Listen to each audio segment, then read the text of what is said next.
If you want to, I have to do that, so if you Okay. specifically don't want to be on it, I Right. will not put you on. Okay.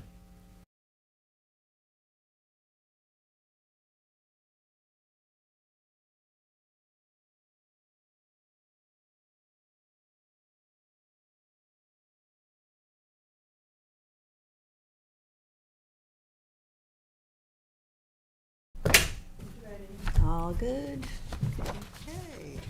Okay.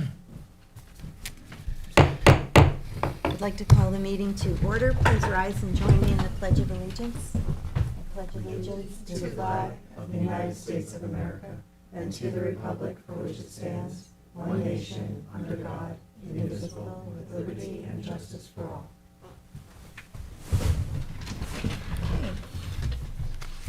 Madam Clerk, would you please call the roll?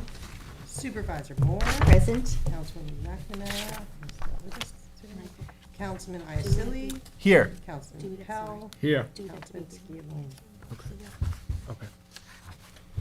Present. All right, so let's continue with the review of the draft agenda for the May 28th Town Board meeting.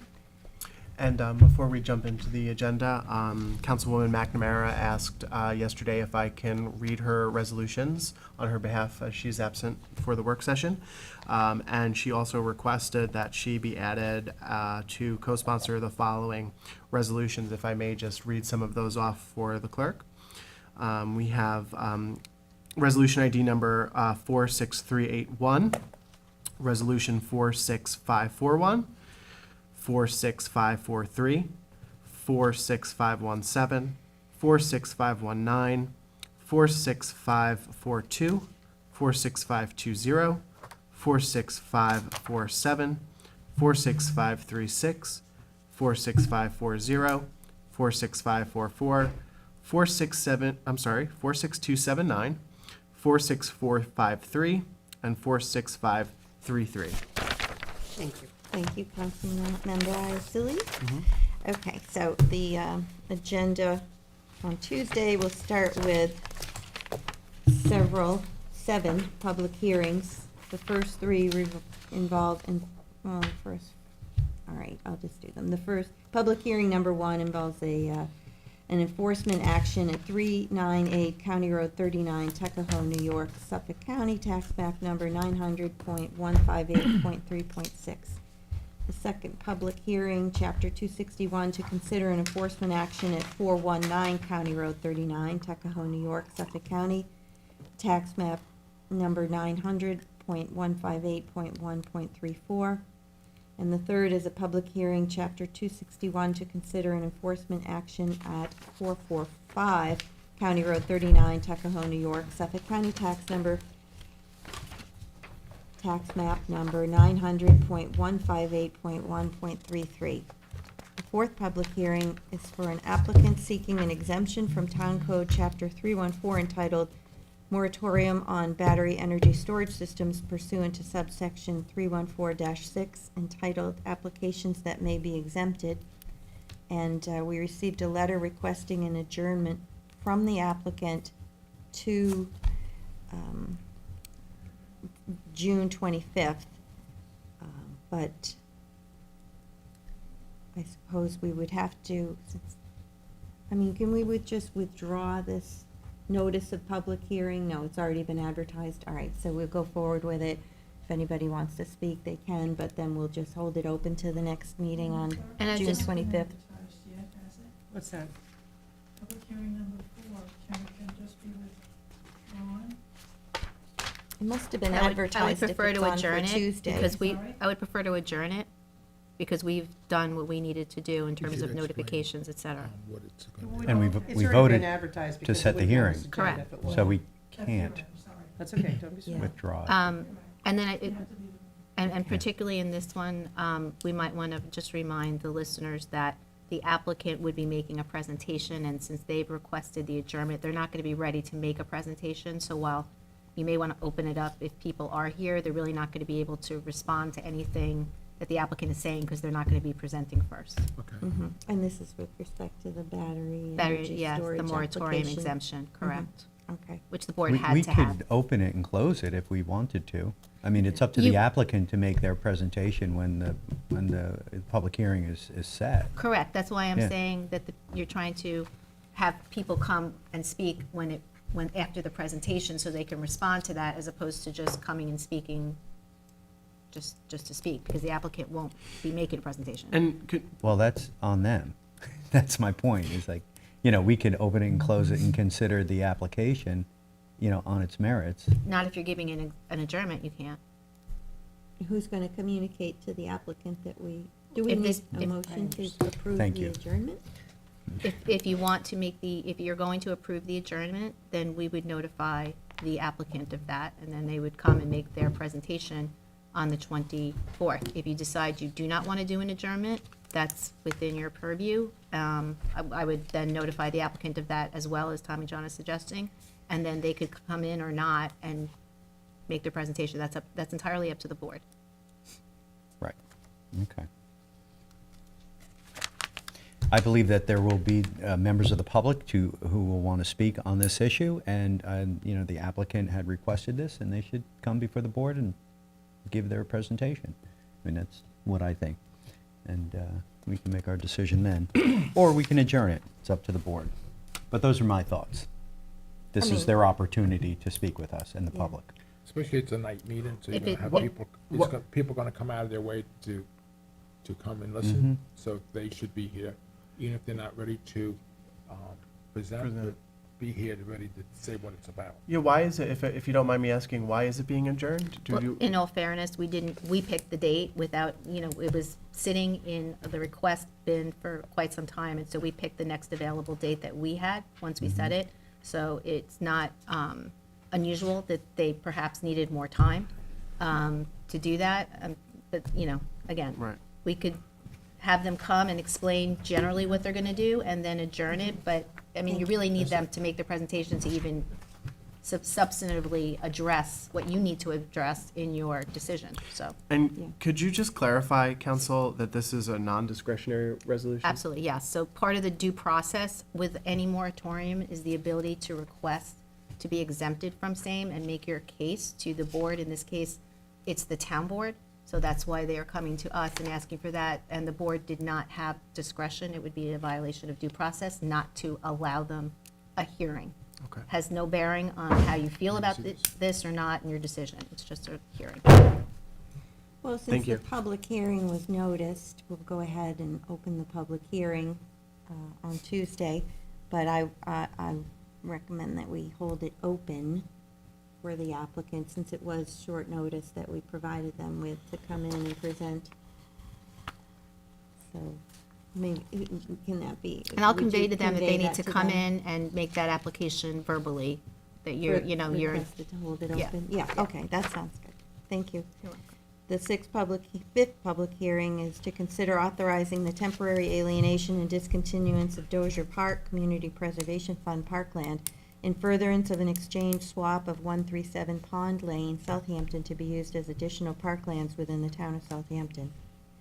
The sixth public hearing is to amend Town Code Chapter 312-62, parking by permit at Wildwood Lake Park. And the seventh public hearing is to consider a regulation restricting turns from Flying Point Road onto Diamond Court Watermill during certain times. All right, let's proceed with the resolutions. Town Board Resolution 573 of 2024, co-sponsor with Councilman Yaselli. This is to authorize an agreement with the Community Development Corporation of Long Island to provide assistance with housing programs available under the Community Housing Fund.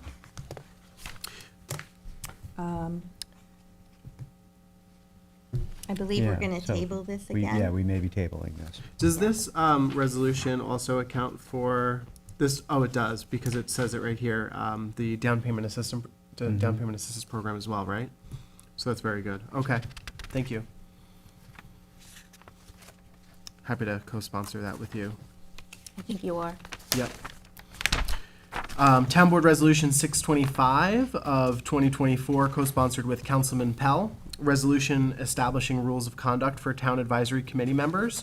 I'm still working on this. I'm working on it with the assistant town attorney, Kathleen Murray, and we're going to change the title of this from Rules of Conduct to Standards of Civility. I think that based on some of the literature that's out there, in particular literature that sort of specializes in focusing on how municipal government can work better in a more transparent and open way. A lot of the terminology uses terms like standards of civility to demonstrate the emphasis on decorum and process. So we're still shaping this up. I do anticipate that some of my colleagues will email me or contact me with any particular suggestions for this bill. I'm happy to make modifications and amendments, as I stated during the last meeting. And I look forward to speaking with all of you as we continue. I'd like to explore adding something for the boards. I know this is for the advisory boards and CACs and groups that were formed to assist us as a board in being informed of issues. And without receiving periodic reports, we're not aware. So I think that it would be in everyone's best interest if we included something. I'm not sure this is the appropriate document. Right. We can talk about that, but I would like to have some process in place for some kind of summary reporting to be provided. So you'd like to see something procedural added to this, so that it's not just about decorum, but also procedure. Yes, unless it would be two separate. So I was actually thinking about this. I mean, we could look at it, possibly including that element to this bill. We may have to expand on the scope of what the bill is doing. So we could maybe add it all in one. Or we can look at a separate bill, looking at, again, what exists currently in the advisory committee's rules and procedures that are on the books already, seeing if some of that language may already exist in some locations. What I've noticed about a lot of the rules is that they're sort of sporadic, and various town councils have sort of tried to add to the rules and procedures throughout different times.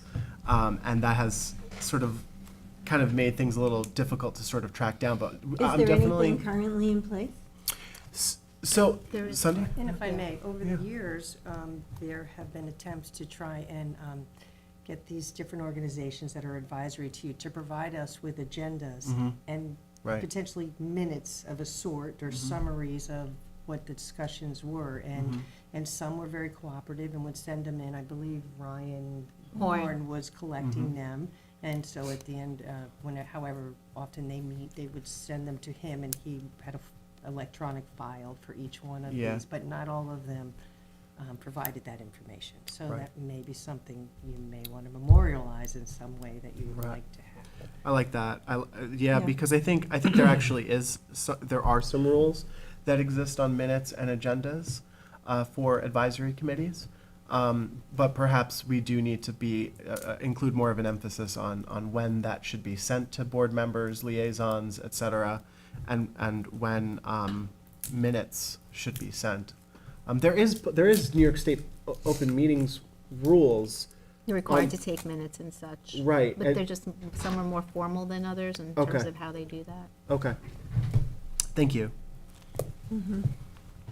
Yeah, because with the CACs, we want to know what their issues are that they're concerned with, so we can address that. And with the Yeah. advisory boards, maybe they're going down a path that, we might want them to veer off this way and look at something else in the meantime. It would be good to just be updated on what they're working on, and maybe we should have some kind of a formalized liaison reporting too, because the liaisons are meeting with various groups, but I Right. don't know that that information is funneling back to the full board, so Right. we should all be aware of Right. what's And being discussed. And on that note, actually, I think it's interesting to note, like I'm liaison to a number of advisory committees, whether they be a CAC or, for instance, the Anti-Bias Task Force, right? Or we have the Disability Advisory Committee, right? sometimes we can't attend all of those meetings. So it would also be good too, to, make sure that we're kept, apprised of all of the various information that has been discussed at those meetings. I know that some of us do get a lot of those notes, some of us may not. So it's important that we have a more uniform structure, I think, throughout the process of these advisory committees as they function. All right, well, this is good. I'm so glad that we're discussing Yeah. these. And all the more for organization. And, maybe there's a work session once a month that, each liaison could report if there's concerns that the full board should be aware of. All right, thank you, Councilmember Silly. Thank you. Town Board Resolution 2024-638 to appoint Nicole Genzel to Principal Legal Secretary in the Town Attorney's Office. We have Town Board Resolution 46381, adopting the town one-year agricultural use agreement for 24-25. Town As Board we- Resolution.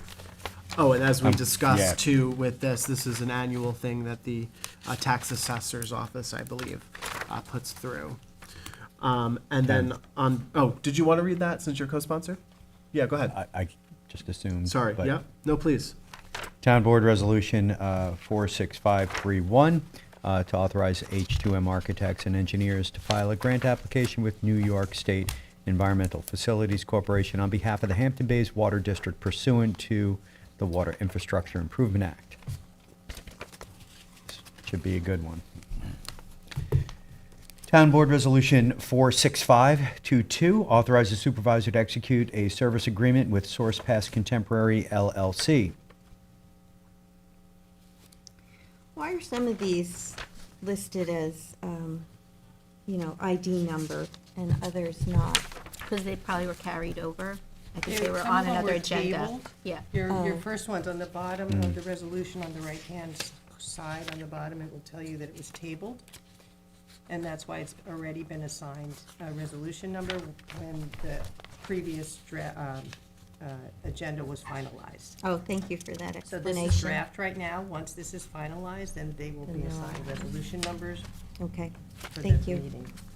Town Board Resolution ID number 46541, co-sponsored by Councilwoman McNamara, to authorize the supervisor to sign a contract with D&B Engineering and Architects PC to address the New York State DEC additional requirements of the Brownfield Cleanup Program remedial site investigation for the Damascus landfill.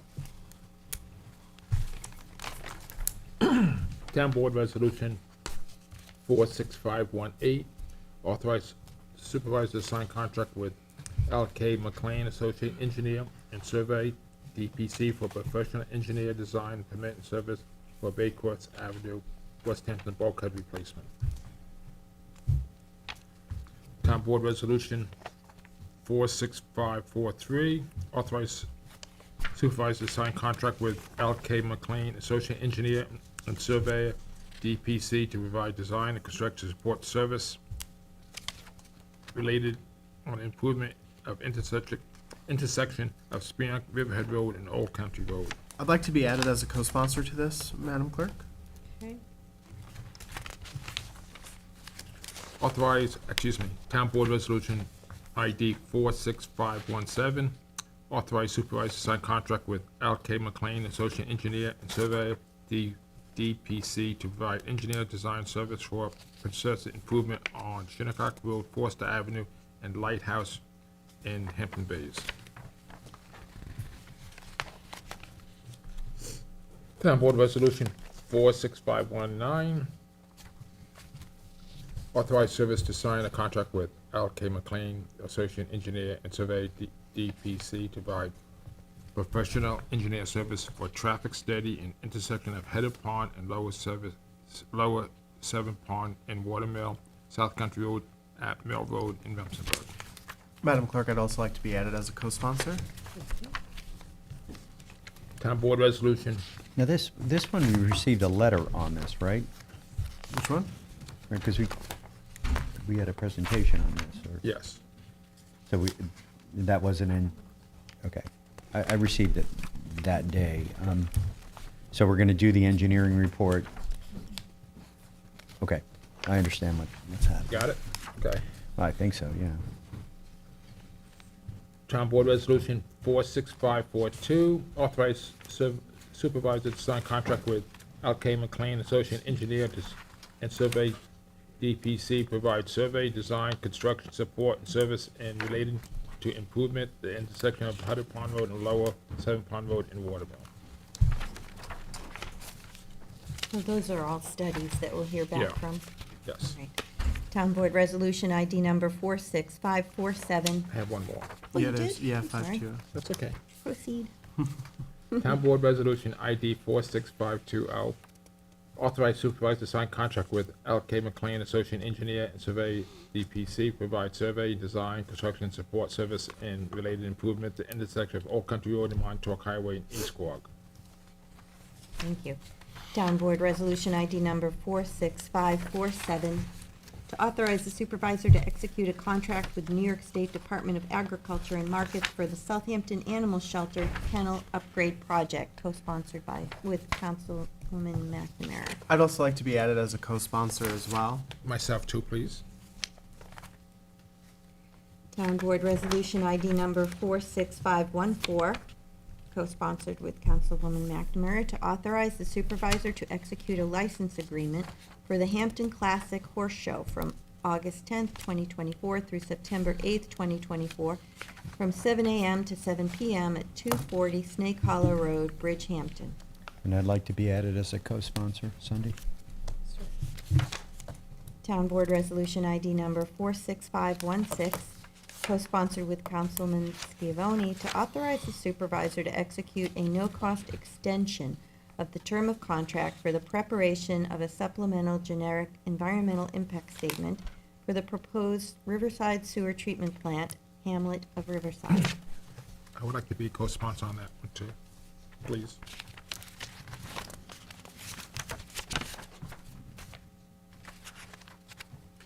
Town Board Resolution ID number 46416, authorizing the supervisor to execute affiliation agreements for student intern social work experience at the Town Youth Bureau.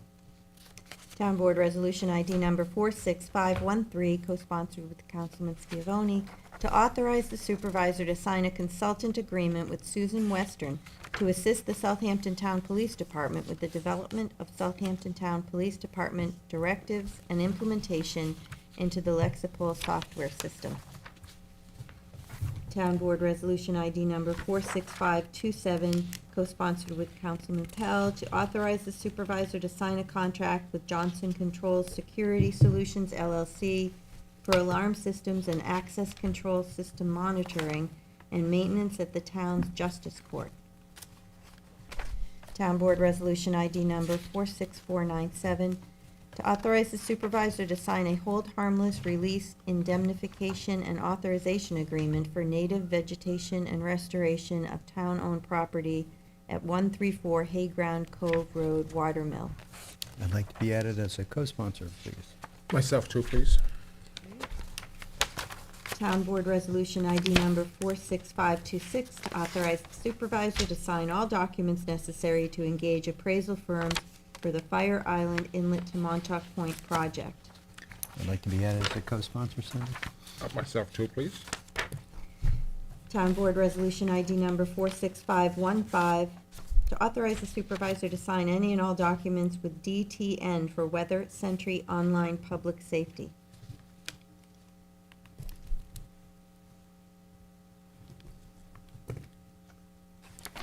Town Board Resolution 46523, authorize the supervisor to sign any and all documents with no before the town subscription renewal of the town security awareness training. I'm finally caught up with my training. Ooh, I still have I'm more not. to do. Town Board Resolution ID number 46418, authorizing the Youth Bureau to apply for the 2024 Youth Sports and Education Opportunity Grant. I'd like to be added onto that with Michael. Town Board Resolution ID 46446, and authorize the supervisor to sign contract for supply and fabrication of steel, aluminum, and welding with Pennsylvania Steel Company, Inc. Town Board Resolution ID 46414, award and authorize supervisor to sign contract with Upland Construction LLC at Grand Country Road water main improvements. I'd like to be added as a co-sponsor, and I'm sure Councilwoman McNamara would as liaison to the Hampton Bays Water District. ID 46473, award and authorize supervisor to sign contract with Parkline Asphalt Maintenance and application of crack seal.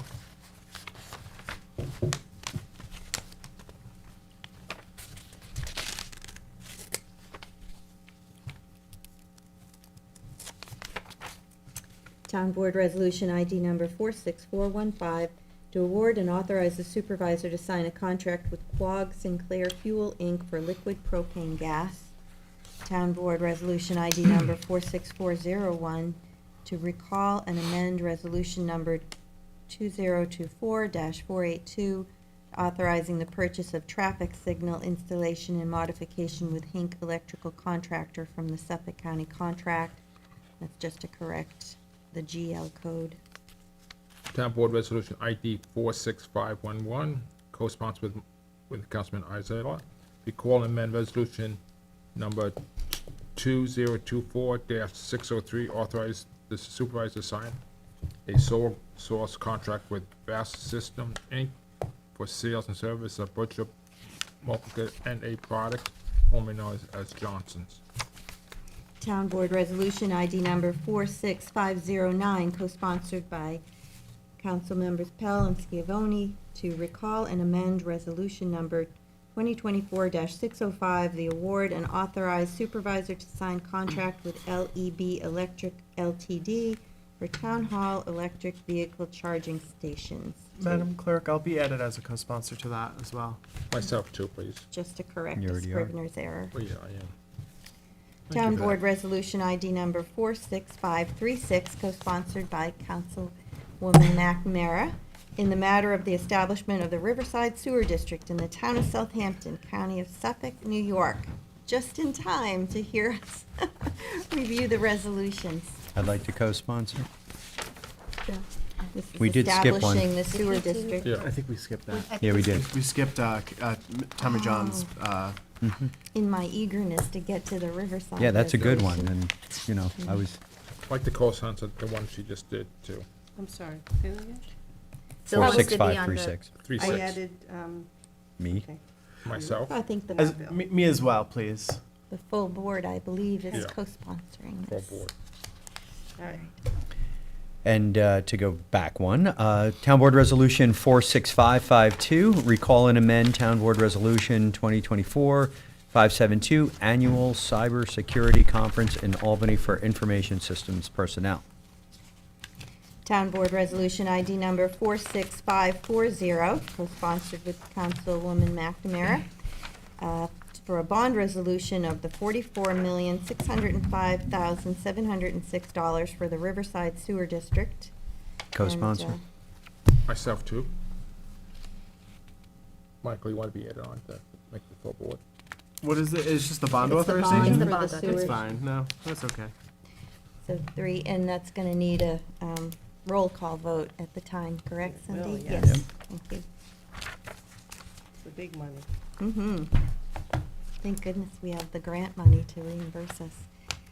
Town Board Resolution ID number 46544, authorizing the supervisor to sign financing documents as it relates to grant funding and furtherance of the Riverside Sewer District. Co-sponsor, please. Myself too. Town Board Resolution ID number 46535, co-sponsored by Councilwoman McNamara, to amend the 2024 adopted budget for building and facility management. I would like to be added on to that too, This is please. for the landscaping for the Edie Windsor. Oh, this is great. Actually, Mhm. I'd like to be added to this as well. Thank you. And thank you, Madam Clerk, for arranging for the landscaping to be installed. It's going to look so nice. Yes, And I recommend that we make use of that for, Pride Month, given, Well, I believe Edie Windsor's birthday is June 20th. So it's and we should perfect. have this done prior. I've already provided the plans at the request. Judith Windsor met outside with me. We didn't plan. We just happened to all be there together when Southampton Hospital came. And they asked for a copy of the plans because they're including that in whatever they're doing on the hospital to celebrate as well. Thank you, and I'd like to just also point out that when marriage equality became law in the nation, our clerk, Sunday Schermeyer, was really sort of taking the lead head-on when many people came here to our town hall to get married and choose whoever they wanted to love, and remember despite that. some opposition in the community, our clerk really stepped up and did the right thing, so I just want to commend the town. Thank you very much. I appreciate that. Amidst the protests, we persevered. Yep.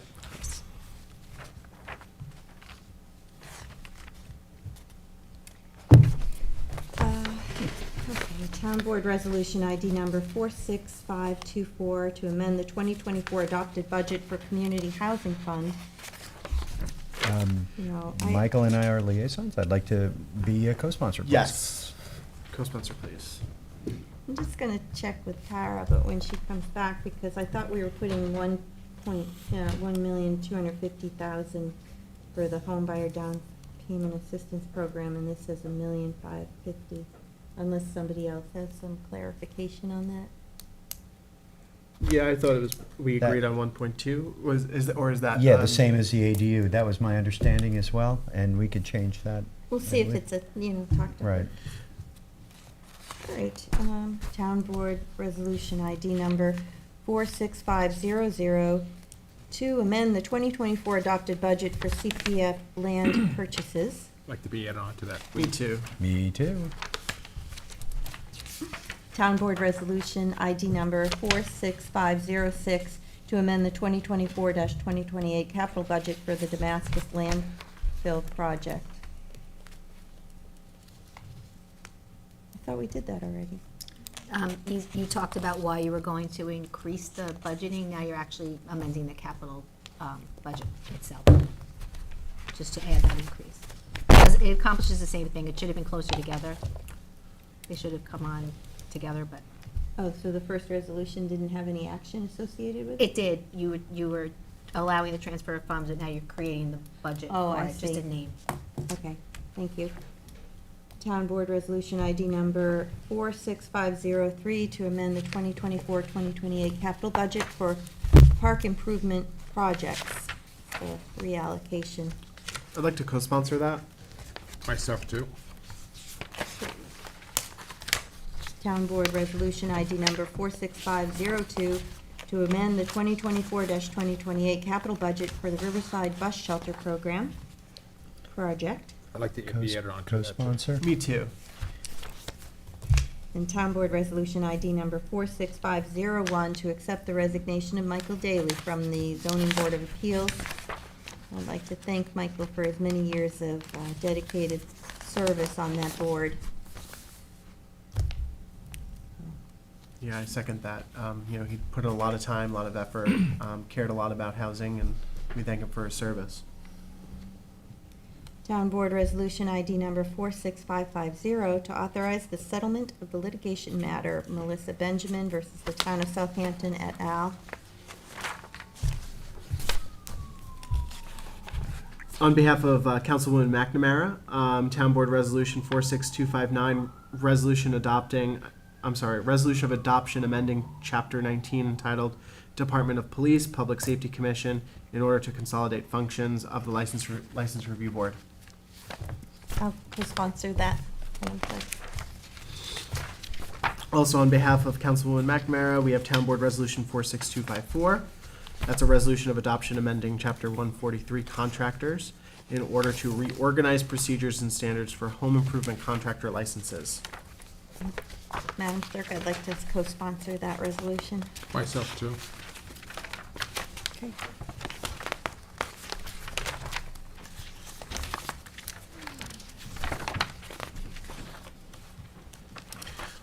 Another resolution on behalf of Councilwoman McNamara, Town Board Resolution 46260.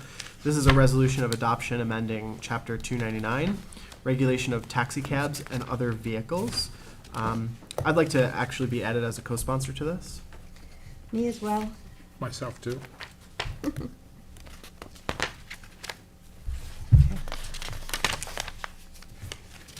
Town Board Resolution 46279.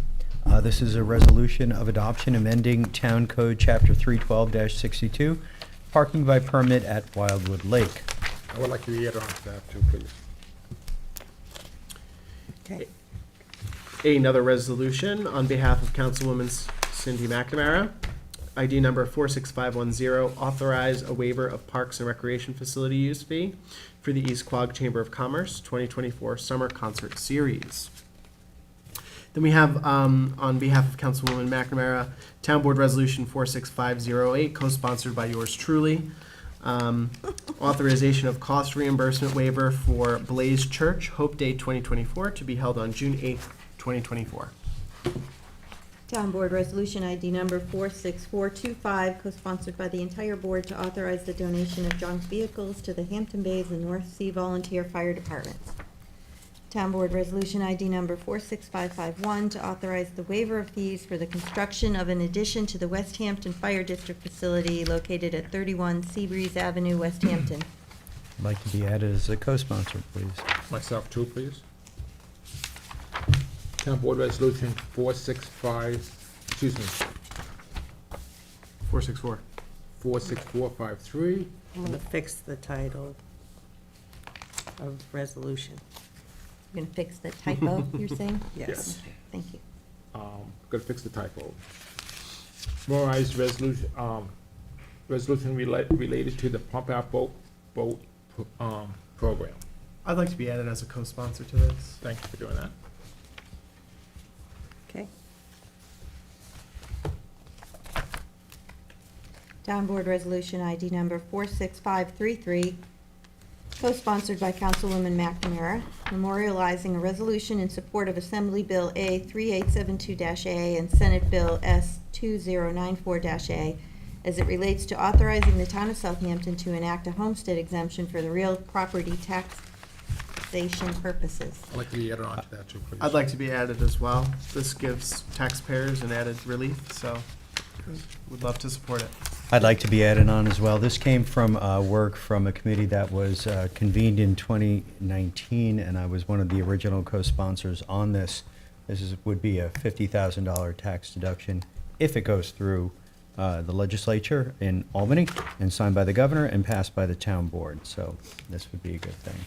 And Originally, we were it actually looking also- at this when we were considering evaluating our assessments town-wide. This was Mhm. one of the things that were part and parcel to a reassessment when we froze the assessments. Yeah. Well, it'll certainly be helpful. Mm-hmm. It originally also had a 5% cap on the Yeah, I increases. noticed and that is not noticed in that there. That's not here anymore. Mhm. Not on our, we didn't take it out, but it was taken Right, out this by the actually did not get legislators. out of committee when we first asked our assemblyman to introduce it at that time, so hopefully it will fare better. On behalf of Councilwoman McNamara, Town Board Resolution ID number 46512, to waive showmobile fees for the Eastport Fire Department. I'd like to be added as a co-sponsor. Myself too. Town Board Resolution ID number 46491, to appoint Carrie Bannon to the Office Assistant in General Services. Town Board Resolution ID number 46466, to appoint Gina DeMauro to Assistant Superintendent of Recreation 1 position from the Civil Service list. Town Board Resolution ID number 46467, to appoint Jorge Lozada Leon to the Office Assistant Speaking Spanish position in the Police Department. I'd like to be added as a co-sponsor, please, Cindy. Town Board Resolution ID number 46469, to appoint Manolo Espana to Justice Court Clerk, Spanish speaking in the Justice Court. Can I actually also be added to both of these resolutions?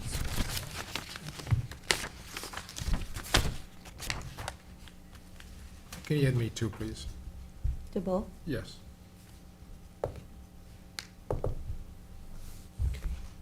Are you on just one or both?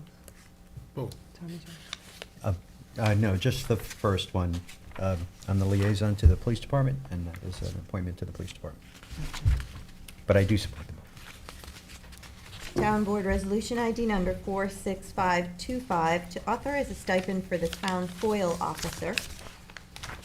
Town Board Resolution ID number 46419 to extend the probationary period for custodial worker 1. Town Board Resolution ID number 46482 to reinstate Martin Pretorius to scale operator position in municipal works. Town Board Resolution ID number 46443 to terminate an employee in municipal works. Town Board Resolution 46504, co-sponsor with Councilwoman McNamara, a notice of public hearing in connection with the acceptance of a conservation easement regarding the map of Ocean View Park, map number 105, section 4, N/S of Terrace Avenue. Town Board Resolution ID number 46548, co-sponsored by Council members McNamara and Scavone, to schedule a notice of public hearing on the acquisition of 38 and 48 Old Country Road in the hamlet of East Quogue, and to amend the CPF management and stewardship plan to include the property. Town Board Resolution 46549, sorry, Supervisor. That's you. Oh, okay, Town Board Resolution ID number 46549, co-sponsored by Council members McNamara and Scavone, notice of public hearing on the acquisition of 450 Montauk Highway in the hamlet of East Quogue, and to amend the community preservation stewardship plan to include the property. And Town Board Resolution ID number 46356, co-sponsored by Council members Scavone and McNamara, to authorize the acquisition of 109 Montauk Highway in the hamlet of West Hampton, and amend the CPF project plan and CPF management and stewardship plan to include said property. And we also have one add-on. Town Board Resolution ID number 46399, which is a notice of public hearing to consider amendments to the Town Code Article 24, entitled Central Pine Barrens Overlay District, to incorporate recent changes to update the comprehensive land use plan. And I think that that is something that we should get a little bit of a, a description from Janice, and we could either do it now, or I could schedule it for the next work session if you prefer. If we have people, I If mean. you schedule it, we can have a work session and we can go through it. Okay, let's do that. Thank you.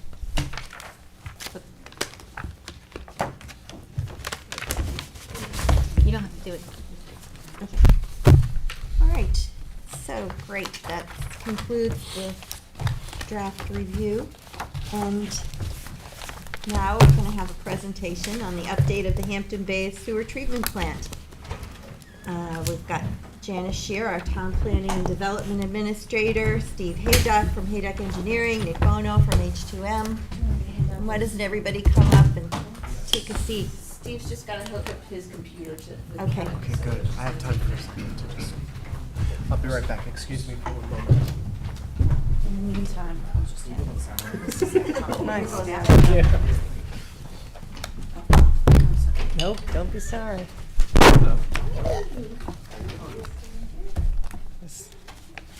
Less work on the other end. Thanks. Thank you. Okay. Can I give this back to you? Sure. Thank Why you. not?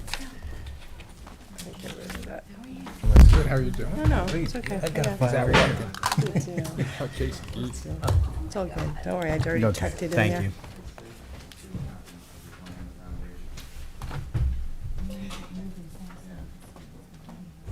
Yeah, no, it has, and I think taking a step back, looking at it again, it's a more comprehensive overview, what everyone needs to know, more comprehensive.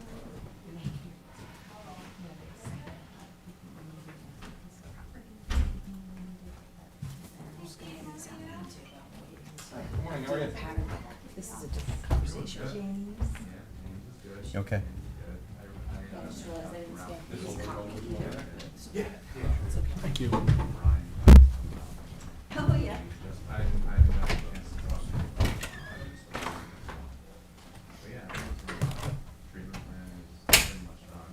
I know, I want I'm to sure you've been like tabs on it. Yes, but you still don't have the dedication documents all finalized. There's something about conditions. That's here for most important, sometimes you signed off. Same. But concrete. Well, I think what they did is typically the county doesn't rule that really good.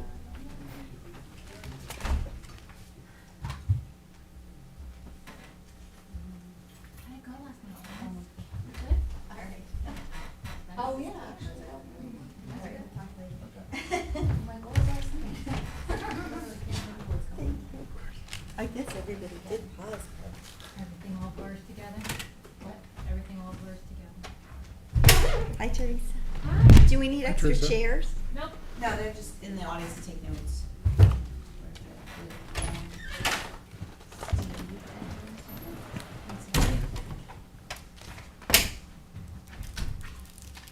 How are you, I'm Janice? good, thanks, and yourself?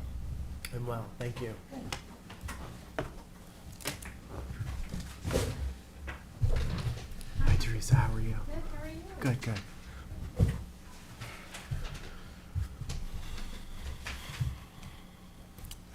Love a good pattern book. You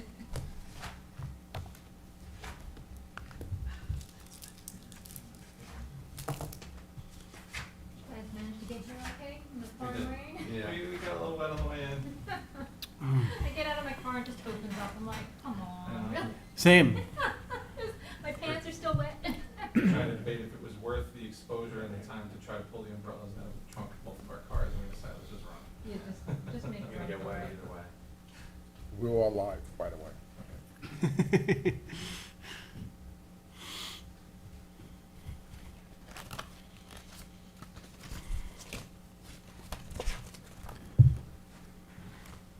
Oh, Janice, Ann Schaefer just sent a follow-up email, so additional questions. I'll get that done today hopefully, and then Lisa said she'd get that letter to us soon. Thank you. More detail on you? Yeah, just, I guess now coastal questions, like.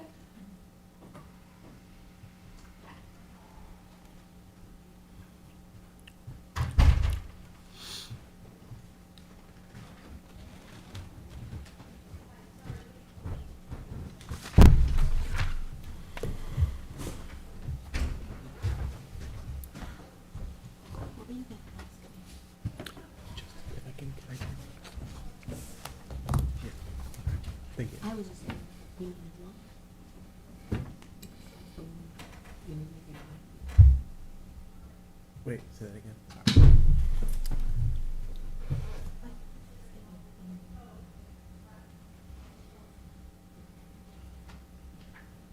Okay. Right. Well, Right, so that's, I don't think it's okay. Okay. Nobody else needs to Just a request little it. work session, you Okay, know, let's just to talk, give yeah. everybody I a know what you little, an wanna do. explanation okay. about what that is. The code change. Absolutely, I have no problem doing that. That's fine.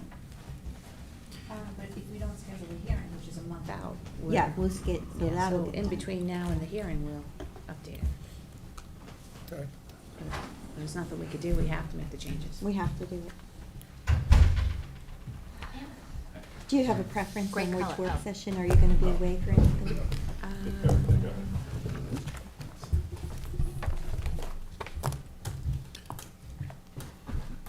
Hello. Take it away?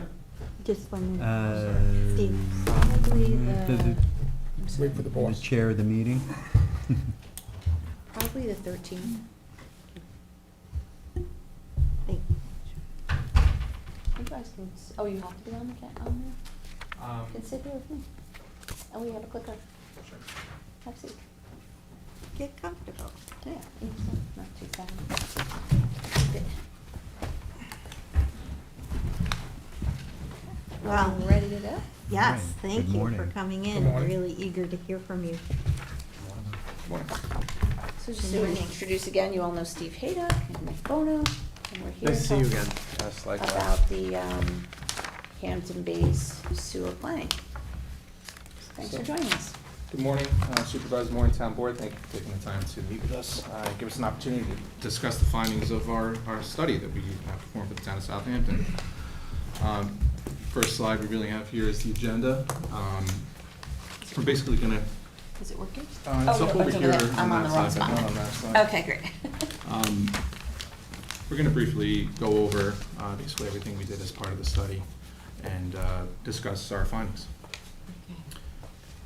So, the objectives of the study, there were several steps that needed to take place that were scheduled as part of the work.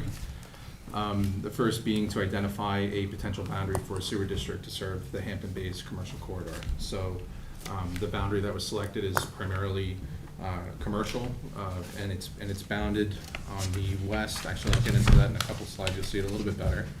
But it's shown in the white dashed line roughly on that aerial image that you should see right up top. I'm gonna have to remember to look behind me to make sure that the slide deck is keeping up with me as I'm passing through the paper.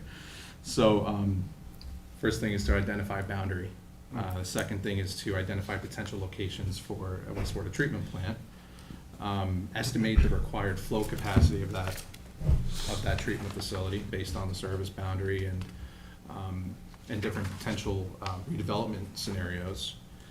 Then to evaluate those properties with respect to groundwater, potential groundwater impacts, and evaluate the feasibility of each of those sites with respect to a lot of other criteria that we'll get into. So this next slide is just showing an aerial of the core Hampton Bays downtown area, which is basically along Montauk Highway. This next slide is Is showing. this the borders? You're saying Ponquag Avenue on, No, that's just the core business. No, that's just kind of the heart of the downtown area. I'll Okay. show you the actual Oh, boundary of okay. the service area in 2 slides. This next slide is showing some street view images of the downtown area along Montauk Highway in Hampton Bays. I'm sure you're all familiar with what that looks like right now. And then this next slide is showing the study area that we evaluated. Like I said, it's primarily commercial properties along Montauk Highway. It's bounded basically by Tiana Creek and the railroad crossing at Montauk Highway. Railroad crossing to the east, Tiana Creek to the west. The study area is comprised of about 218 parcels, 277 acres of land. And then there it is shown up there on the board. And we basically looked at every property within a mile of that boundary. So we established a potential district boundary, and then every property within a mile of that is what we looked at for potential siting of a sewage treatment plant. So this next slide. wait a minute, what did you just say? You looked at properties within a mile of this Mhm. area for locations for the plant? Correct. But is this the area that we're proposing The will be boundary says treated? potential service area is the boundary. So it See goes that thing well in the middle? past Ponquag Avenue. Yes. Yeah, because it was said that Yeah. just a bit of background, initially, there was a core downtown area, downtown overlay district, which you may recall, got annulled. Mhm. And there was a sewage treatment plant just for that little district. And then the community wanted to really look more comprehensively at the whole corridor and how this all fits into the corridor, and so the sewer district then it came to be, why aren't we looking up by the transfer station, et cetera, so Yeah. we wanted to see a comprehensive search Mhm. for, kind of like what we did yesterday with like what properties would be the most appropriate for this, not the one that initially was considered, which was right downtown. Too limited. Too Right, limited. we want to expand And, it. I agree so- with that. Yeah, so that's why we expanded this search Right. out to a mile.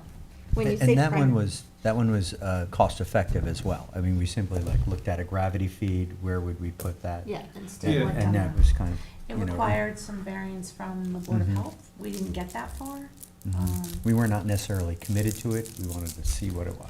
Well, it was Yeah. private property where the person who predominantly owned more property than anyone down there, who wants to redevelop, it's no secret he wants to redevelop the property.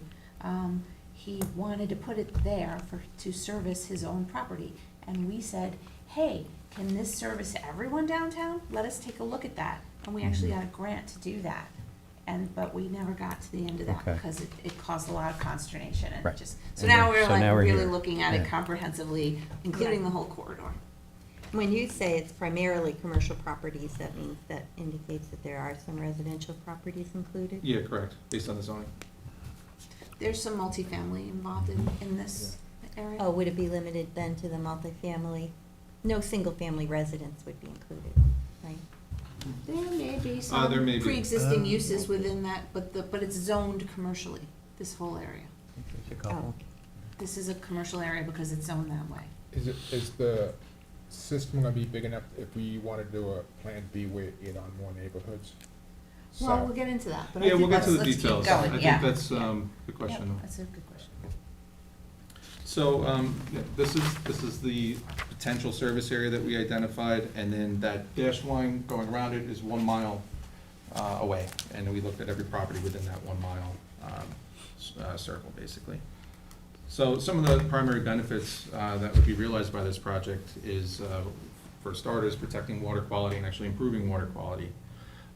Scientific studies have shown that the primary contributor to the degradation of our surface waters, the shellfishing industry, and the like is from cesspools and septic systems. I believe the Nature Conservancy has prepared a bunch of different graphs and studies that show that, I believe cesspools and septic systems are like 70–75% of the nitrogen loading that we get in our surface waters. This next slide is kind of showing the difference between what you get with a conventional septic system, which is what each of these parcels is currently served by, as opposed to an actual wastewater treatment system. So currently, a cesspool or a septic system can discharge upwards of 65 milligrams per liter of nitrogen into the ground. There is no real monitoring or regulation associated with that after it's built. It's just there, and it continues to discharge into the ground. And they're often not maintained until there's a problem, until there's a collapse or a clog or a backup or something like that. Then homeowner or a business owner would call in their cesspool company, they come in and clean it out. And failure is a health risk to the community. It's not treated wastewater that's going through a septic system, basically. I would just note that for analysis purposes, the health department requires us to consider 50 milligrams per liter of total nitrogen, but in most cases, you're actually, in a sanitary system, a septic system, it's really gonna be higher than that. On the flip side of that, you have a wastewater treatment facility that is very heavily regulated and monitored on a daily basis, that's required to discharge less than 10. In some cases, even further, even lower than 10. There are licensed operators that have to operate and maintain those facilities that are there for a minimum number of hours per day, depending on the permit. So very, very heavily monitored. And this is nitrogen. Yeah, And they, wastewater treatment facilities also remove other contaminants. they do. But the contaminant of concern that is typically the primary contaminant that you're looking for with wastewater treatment plants on the permit is nitrogen, Yes. depending on where you're discharging to. Here on Long Island, we discharge, our discharge goes into the ground, and therefore it's nitrogen. But if you were discharging maybe to surface water somewhere else throughout the country, not here on Long Island, might be phosphorus and other nutrients. So, this is a presentation gleaned from the Nature Conservancy that kind of gives you a picture of what happens with a conventional septic system. So on the left, you've got a house or a business that's got a wastewater pipe that comes out. Yeah. A pipe that comes out of the building that goes into a solid tank, that's a septic tank. Not everybody has that if they predate the health department requirements for a septic tank. Which are many downtown. I live in Rocky Oh, Point, yeah. up on the North Shore. My house was built in 1950. I have a block cesspool in my backyard. So it's not Yeah. even as robust as a precast concrete tank. And then the effluent coming out of that septic tank, which again is just a solid structure, basically holds solids and has to be pumped out periodically. The effluent from that goes into a leaching system that leaches into our ground, it leaches into our groundwater, and ultimately makes its way to surface waters if they're near the surface water. And as you can see in the image, it's killing off the seagrass. I have harmful algal blooms and hypoxia and things like that that kill the fish, and it's not good for the environment. Actually, Dr. Gobler from Stony Brook has a really good slide. Mhm. Actually shows it better than this slide. Mhm. Well, we'll have to use that one next time. And the septic tanks have it designed to kill bacteria. The anaerobic and aerobic respirations, they have the baffles in them. They, I've worked on them, I know. Yeah. I took it at school, you know. But you still it's- yeah. Yeah, there's a purpose there, but it does nothing for Mhm. nitrogen. Agreed. So continuing on this subject of protecting water quality, this area currently discharges to the to Tiana Bay and Shinnecock Bay through the groundwater, and both of which are listed as impaired water bodies by the EPA and the DEC. So this actually, it is contributing to the degradation of our bays. 100%. So we did some math and calculated what we believe the potential nitrogen reduction could be. Not expecting anybody to understand any of this, but at the end of the day, basically what we're showing here is in the existing condition, without treatment, staying with the existing sanitary systems at the existing flow that is there, you're discharging 94 pounds per day of nitrogen into the ground, as opposed to a potential build-out scenario, which we'll discuss how we got to the flows in a little bit, but at a potential redevelopment of this downtown area with the wastewater treatment plant, we're discharging less than 50% of what we're discharging now. So it's a 50% reduction in nitrogen loading that's presented by introducing a wastewater treatment plant. And with revitalization too. Correct. You're saying for the service area right now, Mm-hmm. it's 94 pounds per day? Mm-hmm. And then if you, remember we had like the theoretical development scenarios, so we can at least plug numbers in, Mhm. and we don't even know if that level of development will take place. But if it did, even throughout, you would still be reducing nitrogen loading by half. Yeah, it's a very More than conservative half. estimate. And again, we're assuming 50 milligrams per liter when it could be 65 or 100. You know. It'd be more than 50. That's huge. That's really, really huge. Then the other obvious benefit of introducing sewers is to revitalize the downtown area. There's still over 380,000 cesspools and septic systems in Suffolk County. 20,000 of them are on commercial properties. And it's just a known fact that downtown business districts that don't have sewers are struggling, and downtown business districts that do have sewers are flourishing, and because it gives them the flexibility of the types of uses that you have. In downtown areas where you don't have sewers, you're seeing dry uses, not wet uses. You're not seeing a big variation in the types of uses as well. And in the areas where you have sewers, you can have restaurants and things like that that people want to see in their downtowns. So now I'll pass it off to Nick to discuss the flow estimates and how we got to these flow scenarios. Okay, so just circling back, I know there was a prior slide that showed a boundary of a proposed service area, showed a dotted line with a 1 mile buffer distance of what we targeted for sewage treatment. So what we had come in to do is we had to evaluate what your flows are, both existing and what they could be, so we can figure out how big of a site do you need to put a treatment plant on. So as far as the existing flows go, at this stage, at a initial planning stage, typically one of the first things that you would look to do is, all right, it's an existing commercial corridor, has existing uses. Let's solicit and FOIL water use records. So we did that. We did that as a pre-screen, and when we did that, we found that the water use varies obviously from summer to winter season for various reasons. The summer use was around 186,000 gallons a day for all the properties that you see on that figure that are highlighted.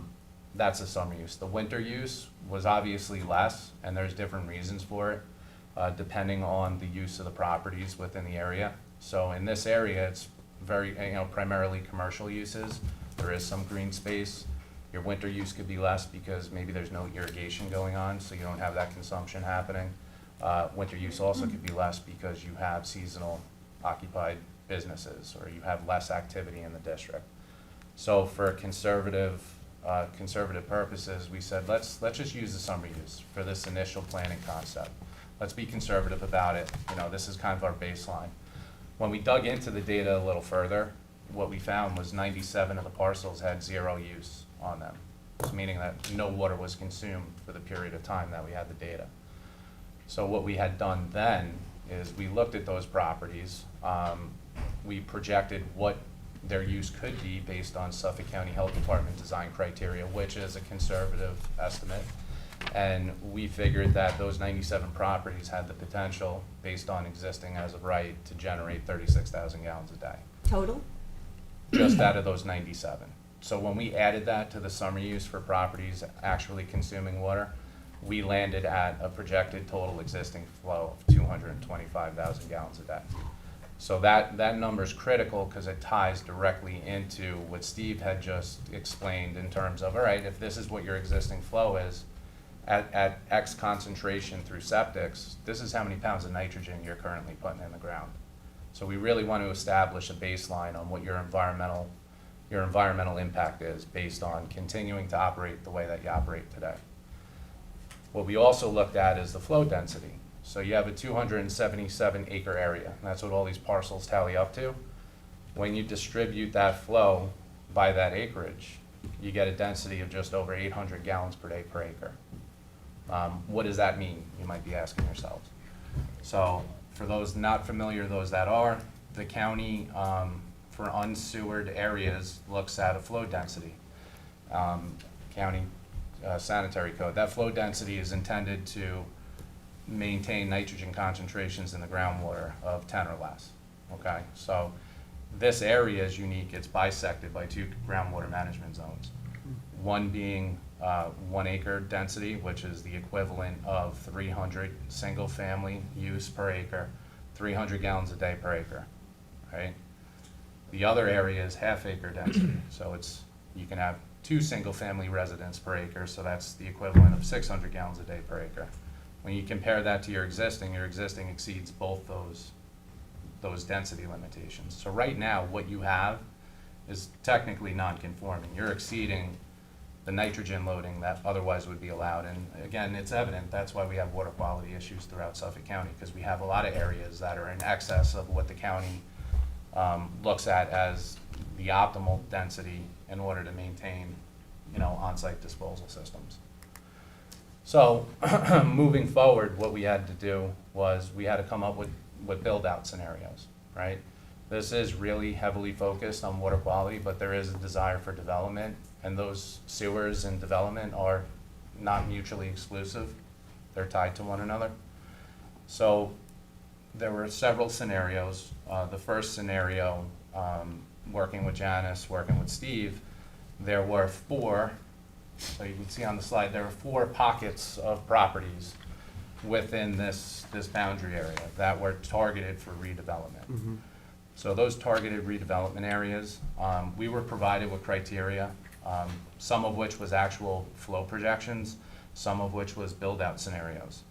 So we took the flow projections, we took the build-out scenarios, we applied Suffolk County Health Department design criteria, and we identified that under scenario 1, if you maintain your existing baseline, and then you add these redevelopment scenarios to it, or these redevelopment sites, you'll add another 82,000 gallons a day. So that says, okay, under this scenario, you would need a facility to be designed to handle just over 300,000 gallons a day, or 307,000 gallons a day to be exact. How did we come to these 4 targeted areas?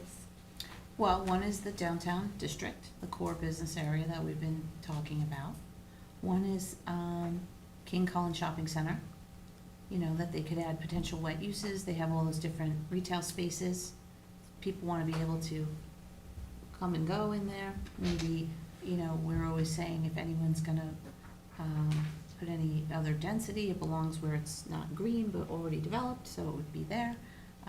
The one that says Heatherwood, they have a previous approval to add multifamily units. They had this approval many, many years ago, and they intend to come back. So we're going to, obviously include them, because they don't need a zone change, they already got one. So they're going to want to add more. And people downtown, we've talked about this extensively, on Main Street, want to be able to put apartments above their stores, like the pizza place, Simone Scotto, whoever, they want to be able to put apartments. And then we added in the Macy's Shopping Center because we know that that will potentially come in for redevelopment. Their, whether or not they renew their lease, we can't confirm. I know that their lease expires in 2025. We want to confirm whether or not Macy's is gonna stay there. If they don't, the community has stated they would like to see potentially, and this all has to, but it's allowed, maybe like a recreational facility, or maybe something fun for the kids, or something to do, and if you have no sanitary system for those things, you're not gonna get that. So we included that as well. Oh, thank you. Sure. And just to put a bow on what Janice was just describing to you, this scenario number one is probably close to a realistic projection on what actually is gonna occur. But for purposes of the initial planning study, and I guess you took over, thank you. We had a look at hypothetical maximum potential, right? We wanted to be conservative. If we're gonna look at this and we're gonna pick a site, I believe Councilman Pell, you had indicated, can it be expandable into other areas? Well, right now, we're looking at max potential here. We wanna target what the worst case is, so we can pick a SDP site that's the largest. Whether or not you need all of that for this area is another story and something to be figured out. But if you size it, worst case, it will be able Or to pick an accomplish. area where you could add on to it. Correct, Because correct. if you go to the south, towards the water, Mhm. there's a lot of High density density, there. yeah. Yeah, Yeah. and again, that's a little outside of what our task was, but what you do need to weigh in, once you start going into more residential areas that cover more acreage, you have to start factoring in cost benefit. To extend pipes and to increase the central treatment plant, there's a dollar amount associated with that.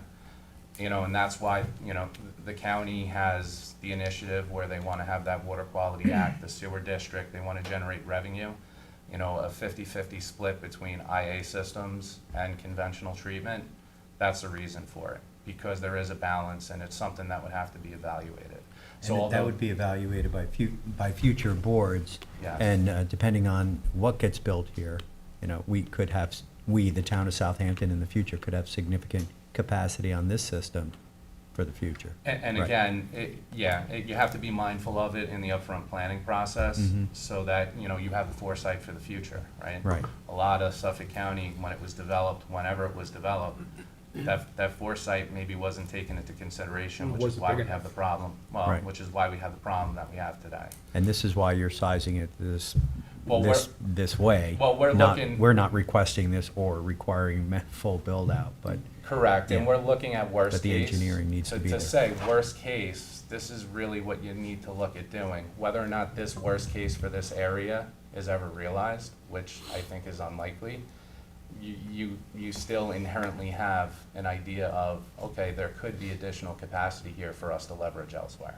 So And when you that's say worst something case, that you're talking about having a big enough parcel size for the Yeah, future. that's basically what it comes down to. We're trying to figure Talking out about big enough all things. these different properties that are located within that 1 mile boundary, which ones could potentially be feasible for siting a treatment plant that could actually realistically service Right. some range of flows based on a lot of, this is very preliminary projections that we're making at this point. But we wanted to try to be conservative with the sizing of the treatment plant. And you'll see when we get to the next slide, Yeah. it's about 6 acres, basically, is what we projected. So, Nick, when you yeah. said that the 97 parcels that have no water use now, and it's projected that that would be 36,000 gallons per day under the Suffolk County criteria, is that for vacant parcels, or would that be if those were developed? I think it was a combination of two. I think it wasn't vacant parcels, it was vacant business use, and the period of time at which we collected water use records, there were none. But I think a lot of those properties are vacant properties that aren't built. But we're And not that's- anticipating a flow from them if they're built out? We're not, but what we did, just to be mindful of it, to say, we had 218 parcels, but 97 of them, which is a significant amount, had zero water consumption. We felt it important to say, is that really real? Because if there are sewers here, these vacant parcels likely are not gonna be vacant long-term. What would that look like? Just to get a hypothetical baseline, say they were in use, say they were occupied, is it 186 or is it something more than that? So we wanted to kind of get an idea of a hypothetical baseline, and that's what we looked at.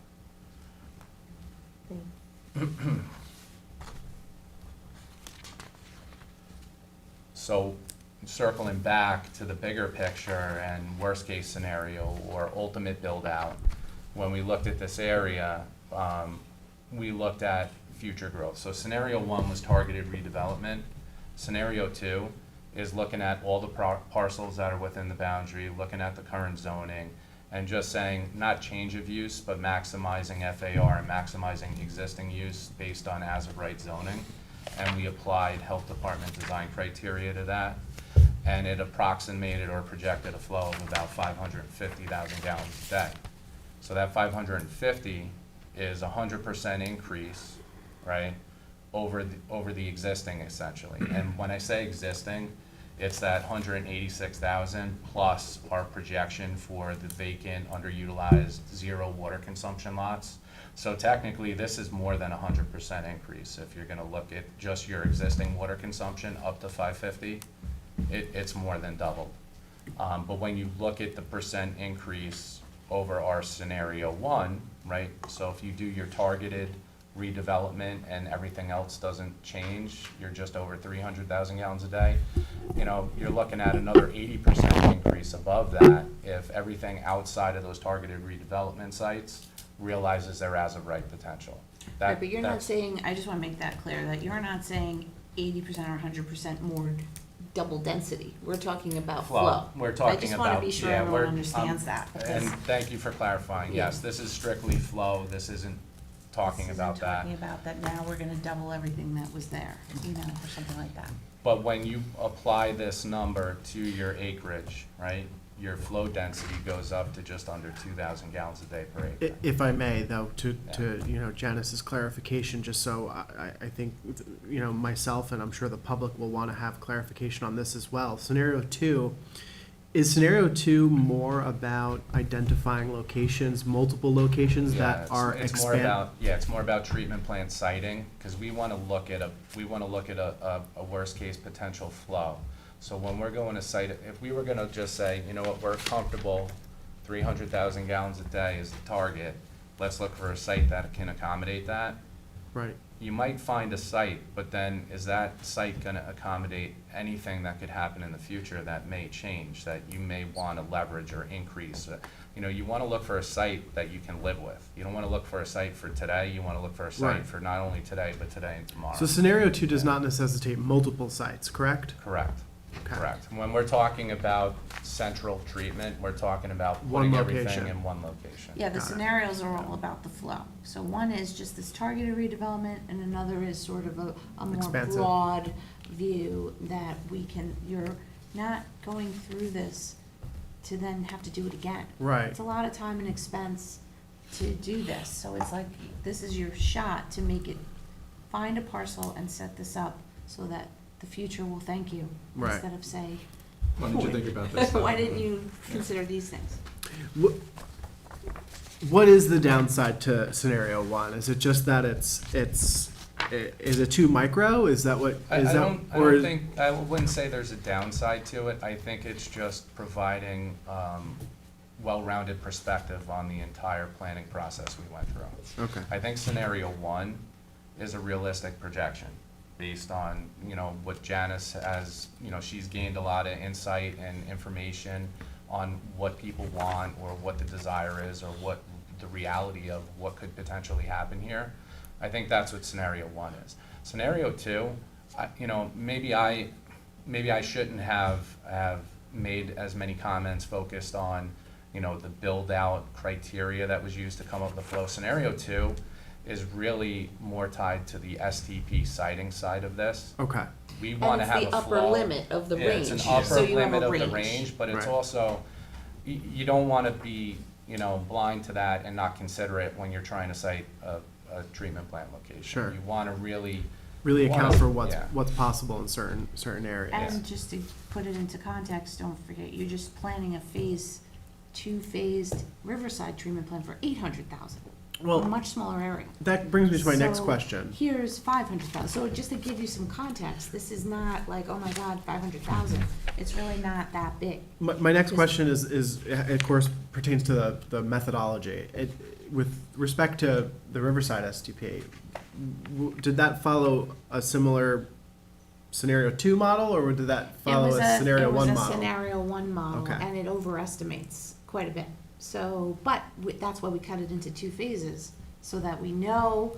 So, in other words, we said phase 1 is scenario 1 and phase 2 is scenario 2, because we gave ourselves Right. that upper limit. And you could do that here as well. Okay. So you can say phase 1 is the expected growth, and phase 2 is a future growth, which they'd have to go through that map and plan process in order to get there, right? But at least you have a parcel big enough for something to even consider in a second phase or a third phase. So modeling could mimic the Riverside STP. Right.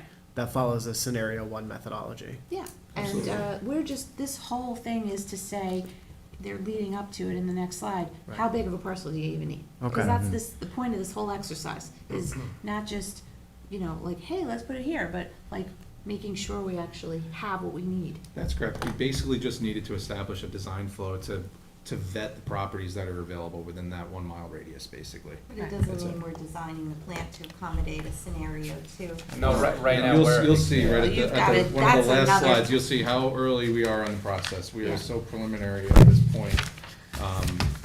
There's still a lot of steps and a lot of different work that needs to take place. All right, well, tell us about it. So, next slide is showing a potential wastewater treatment plant layout. We sized a treatment plant facility based on the 550,000 gallon per day design flow at that maximum potential redevelopment scenario, scenario 2. We did the process calculations and sized the tanks and went through that exercise to develop the dimensions that you're seeing here at a very preliminary level. And we estimated that you'll need about 6 acres for a treatment plant site. And that 6 acres includes all the required setbacks to comply with health department standards, setbacks to property lines, setbacks to buildings. All the leaching. All the leaching, we're presuming underground leaching pools in this scenario. We're assuming that the treatment facility is going to be contained within a building with odor control systems in place and things like that.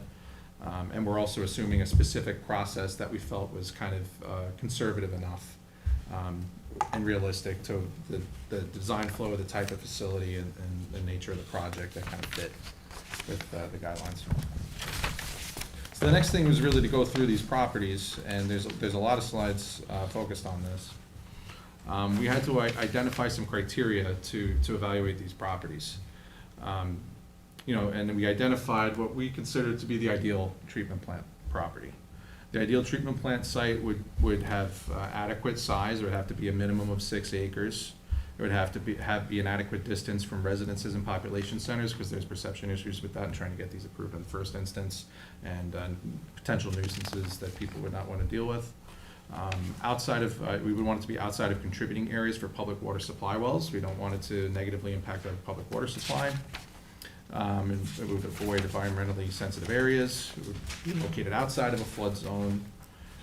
Be relatively close to the service area. We're not going to put a treatment plant 20 miles away from the area that we're servicing, because then we're paying for 20 miles of pipe to get to the treatment plant site. And then have no adverse impact to drinking water supply. What is adequate distance? That's why we picked that 1 mile buffer. Yeah, that's the 1 mile. Within a 1 mile range, it's not out of the question in terms of being cost prohibitive, and it's also realistic, because we all know how hard it is to find available properties in Suffolk County. And cost really, in my opinion, would be the limiting factor. Correct. We can move it a long way, but it's gonna cost a lot of Yeah, money to do it. yeah, the piping, the pumping, it adds up. Mhm.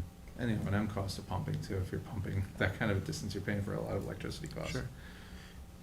My next question is, water supply wells, are you gonna be working with the Hampton Bays Water District? So they're actually the water district engineer H2M. That's why it was.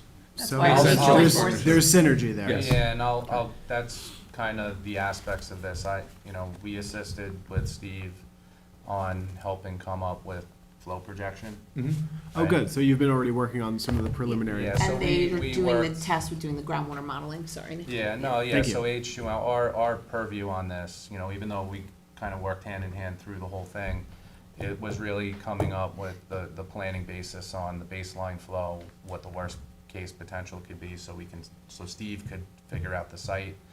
And then we did circle back and we did some groundwater modeling, because the water quality aspect is really a sensitive topic, and we wanted to make sure we address that at this initial planning stage. Also, just the language of worst-case scenario, it's really not the worst-case scenario, it's just an upper limit threshold. Correct. So Upper worst-case limit scenario threshold. makes it sound like, oh God, this Yeah. is terrible if we, Yeah. you know, it's really just, I think the better way Yeah. to put, sorry, Yeah, no, is to you're say right, you're right. upper limit threshold. So this next slide is showing, out of all the parcels that we looked at, we identified 12 potential locations, and then we ran them through a scoring system, basically. We established a rubric that had a number of different criteria that we'll go through, similar to what we just mentioned in the slide before. And these are the 12 of them shown up there. They're sites A through L. So these are parcels that could potentially meet these criteria that are potentially available. These, And then you're gonna go through, are they available? Are they These, feasible? Are they feasible? are they feasible Right. sites? Okay. So, next slide outlines the criteria. I kind of already mentioned a lot of these things, but we looked at, you know, residential proximity, who owns the parcel, open space status, pine barrens status, wetlands, all these kinds of things. And then here are the scores that we determined, and here's all the criteria. And I know it's a lot to look at, so I will break it down into smaller pieces.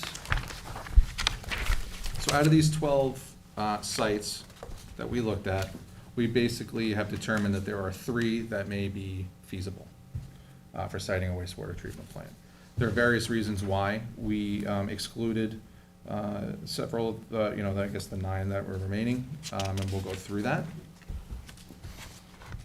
This probably means nothing to you looking at it in a table, so we'll show it to you on a map. This area is the Hampton-based transfer station that you see in the middle there. And the properties that we deemed most feasible were basically right adjacent to that site, but not on that site. Sites D and E, they're privately owned wooded parcels that are just to the west of that transfer station site. In relationship to the map on page 2, oh no, I don't know what this Yeah, is. these aren't numbered, I'm sorry. The You'll flow see it on the estimates next for slide, though. scenario, oh, He'll Yep. show. you're gonna explain it? Okay, Yep. okay, thank you. No problem. So the explanation of the infeasible locations. Oh, Oh, I'm sorry. sorry, I left one up there. It's probably under your papers. So site B is the town transfer station. There's a limit on the amount of clearing that can take place on that property, so that was determined to be infeasible. We can't touch it. Parcel H is too small to support the 550,000 gallons a day. It doesn't have the 6 acres that we required or the geometry that's required. Site J is a parcel that's owned by PSEG that we had conversations with them previously, and they determined that they weren't interested in making that parcel Accessing it, available to the town, so we ruled that property out. Parcel L, which is towards the east of the, and within the service area, is too close to an existing public well field, so we don't want to adversely impact public water supply. Would not be an ideal location. Site G is the existing well field that is in the service area near the fire department. Do you want to give her yours and we can share this one? Yeah. Thank you, The slide on the bottom of the page. thank you. Yep. And that site is too small for siting the treatment facility. And then sites A and K are both designated as open space as part of a subdivision, and they're privately owned. And site F is located in the Pine Barrens Core Preservation Area, so So, that can't be done. so just in relation to scenario one, you're looking at above the King Cullen lot, north of the King Cullen lot? No. Oh, this is potential, These are potential treatment plant sites? We're Okay. trying to look at where to site the treatment plant. Those other Yeah. scenarios were like possible redevelopment that would be Oh, okay. serviced Yes, by sorry. the treatment Yeah. plant. got it, okay. And that's what the Very wastewater flow good. projections were coming from. Thank you for the clarification. Yeah, so we're not trying to put it at King Cullen. We're Got it. trying to service King Cullen. Yes, Yeah. okay. And Nick, you wanna talk Yeah. about the groundwater model a little bit? Yeah, I'll do that. So circling back to the water quality aspect of this, this slide, basically what this shows, it's if you took a cross-section of Long Island, kind of right through where Hampton Bays is, where that arrow's pointing to is really where this service area is located. It's kind of over to the right there, approximate Right. site location. And within that area, currently, all the properties that are in use, that are occupied, are flushing water down the drain. It's going into cesspools, septic tanks, leaching pools, and it's leaching back into the ground in that general location. So a 1 mile radius, we're not really taking the water and moving it significantly far enough away that's gonna change where it's ultimately going. But on a micro level, there are things within the area that you need to be mindful of. I'm sorry, can we just go back to my initial question about the King, I know it's not at King Cullen, but where you're pointing to potential service area, that is north of the King Cullen. It's Is hard that to see correct, on or- that, but I'm just trying to, I'm just trying to Yeah. overlay it. It is hard, but there are tax map numbers here, and I don't think we do have a Your, zoomed in your parcel. King Cullen is all the way like here. Yeah. Oh, And this is so it's almost a north. mile away. Up. Up. Okay, that's Yeah. what I was asking. So Okay, it's, thank you. it's just shy of a mile. Okay. The dotted lines are the extent of a mile. So site A is right at that mile mark. And sites Site D and E are the ones that D we're and E are really just a focused little on. south of that, also close to being a mile away from King Cullen. Got it. So the community, you may recall, said, put it up at the dump. Just Transfer station. Geraldine, just put it up there. But the thing is, the transfer station is a previous landfill, and you can't just put it on that site. We Right. need to, so we looked at, well, is there anything else available In in proximity, that yeah. proximity? And that's Got what D and E is about. Okay, So again, circling back here, what we had looked at is your current condition, that baseline water use going back into the ground in the location at which it's being consumed. And that's currently what's happening, right? And you do have production well fields around the area. They have certain contributing areas. We know what the groundwater table looks like in terms of the pumping capacity to support whatever the existing demand is. When we talk about our upper limit of what your build-out potential could be at that 550,000 gallons a day, that means the demand on the well fields is also gonna increase. If you're gonna have additional water demand, you need additional supply to support that. So we did evaluate pumping capacities to see if that's an issue. Are the permitted pumping capacities gonna be exceeded? And no, that's not the case. And even in putting these flows onto the demand is not driving those permitted capacities down to their limit. There's still plenty of room there. I don't have the percentages off the top of my head, I apologize. If you guys would like those, they are gonna be in the reports. It's a supplemental document in there that I think goes into that. So we did look at that. Also, what we looked at is, once you put properties on sewer, that recharge isn't going back in the ground in that location. You're consolidating it, you're putting it elsewhere, and you're recharging it. So if you're increasing the pump rate, yeah, the capacity's there. What are you doing to the water table and impacts to the contributing areas of these production wells? When we ran that iteration of the aquifer model, you're gonna get a slight depression in water table, and by slight, I believe it's a matter of inches. And again, this is based on a model, and models aren't exact. They are representative of the information that we have available. So based on the aquifer criteria that we used, based on the the baseline flow projection and then this upper limit flow projection. You know, these are all variables that we had control over, but when we apply them to the model, it really is insignificant in terms of water table impact.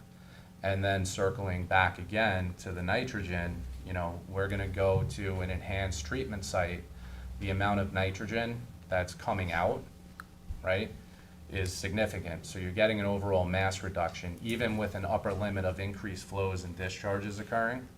So you're not gonna have a negative impact on nitrogen, but we are taking that water out from your commercial district potentially, and sites D and E, we're shifting it all the way up by the landfill.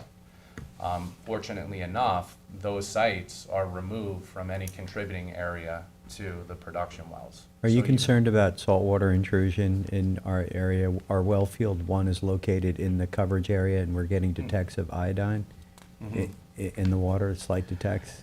And when So- we looked at that, probably the that, next slide. that is something that has to be drilled in further in Right. terms of saltwater intrusion impacts. And I know USGS is doing a lot of work on the North Fork, and I believe they're doing more work down here to better delineate what that interface looks like.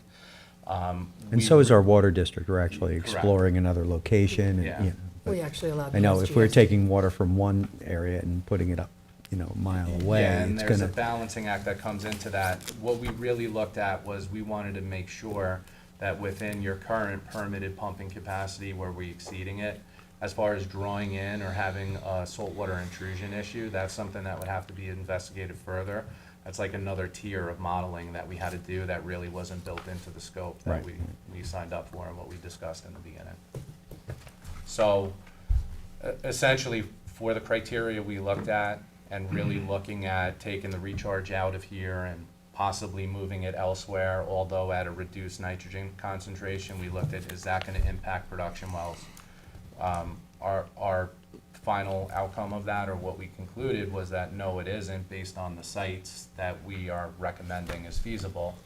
And as far as pumping impacts on your production wells and water table impacts, which is kind of the precursor to start really looking at how you know, creating more of an issue with saltwater intrusion, those, we didn't feel that those were really projected adverse impacts based on, there wasn't a red flag that Right. raised up I agree. that said, hey, we might have to dig into this deeper. So that really wasn't something that was one of our conclusions. It's something that can be looked at further, but essentially the water quality modeling or the groundwater modeling we did deem that we don't believe there to be adverse impacts based on the proposed plan that we're recommending and will, conclude with you guys here today.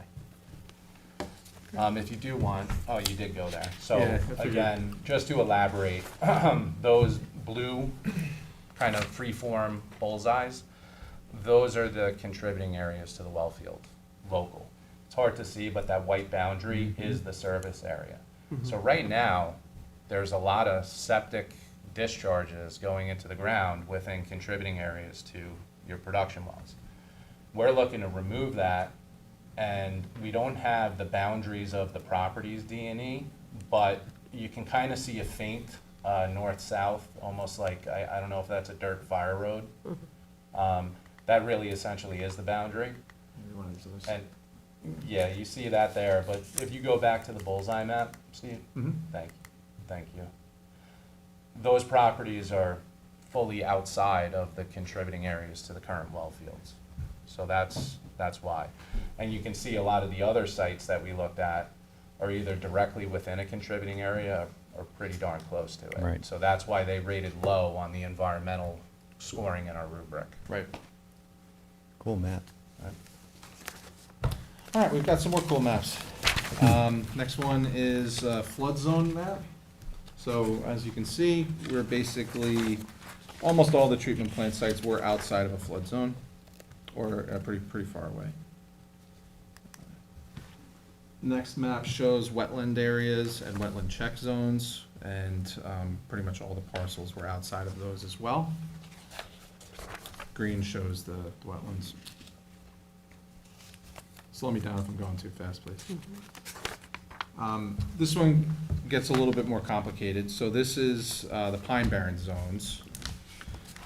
The orange line is showing the core preservation area. Everything to the west of that orange line is within the core preservation area. And then the yellow line is the compatible growth area. So there's, everything west of that yellow line is within the compatible growth area. So several of the properties are within the compatible growth area. And the two sites that we are deeming most feasible also happen to be within what's deemed a critical resource area. So there's likely an extra layer of administrative issues that we would need to deal with respect to the Pine Barrens Commission. We're getting the siting of the treatment plant in those areas approved. So it's something that just needs to be discussed out in the open because it's something that would need to be handled if the project moves forward. So it's not, D and E are not in the core? They're not in the core. Critical growth area. They're in the compatible growth area and Compatible also growth. in a critical resource area. Critical resource area has restrictions as far as sanitary effluent, but that's what we need to talk to the Pine Barrens Commission about because we're treating it to such a high level, less than 10 milligrams per liter, and these sites are significantly large. So I'm not sure there'll be an issue. As you recall with Riverside, we had to apply for the hardship exemption, which we got, because we were able to demonstrate that there wasn't a significant impact. And so we may have to do the same kind of thing But here. that was also, just for clearing restrictions that was in a compatible growth area. Compatible then? growth also, Okay. yeah. And then So it's this has just to do with, clearing. CRAs have to do with the level of, with effluent, like STP effluent, but going back to the beginning, we are taking so much nitrogen out of these surface waters, like, these are goals too.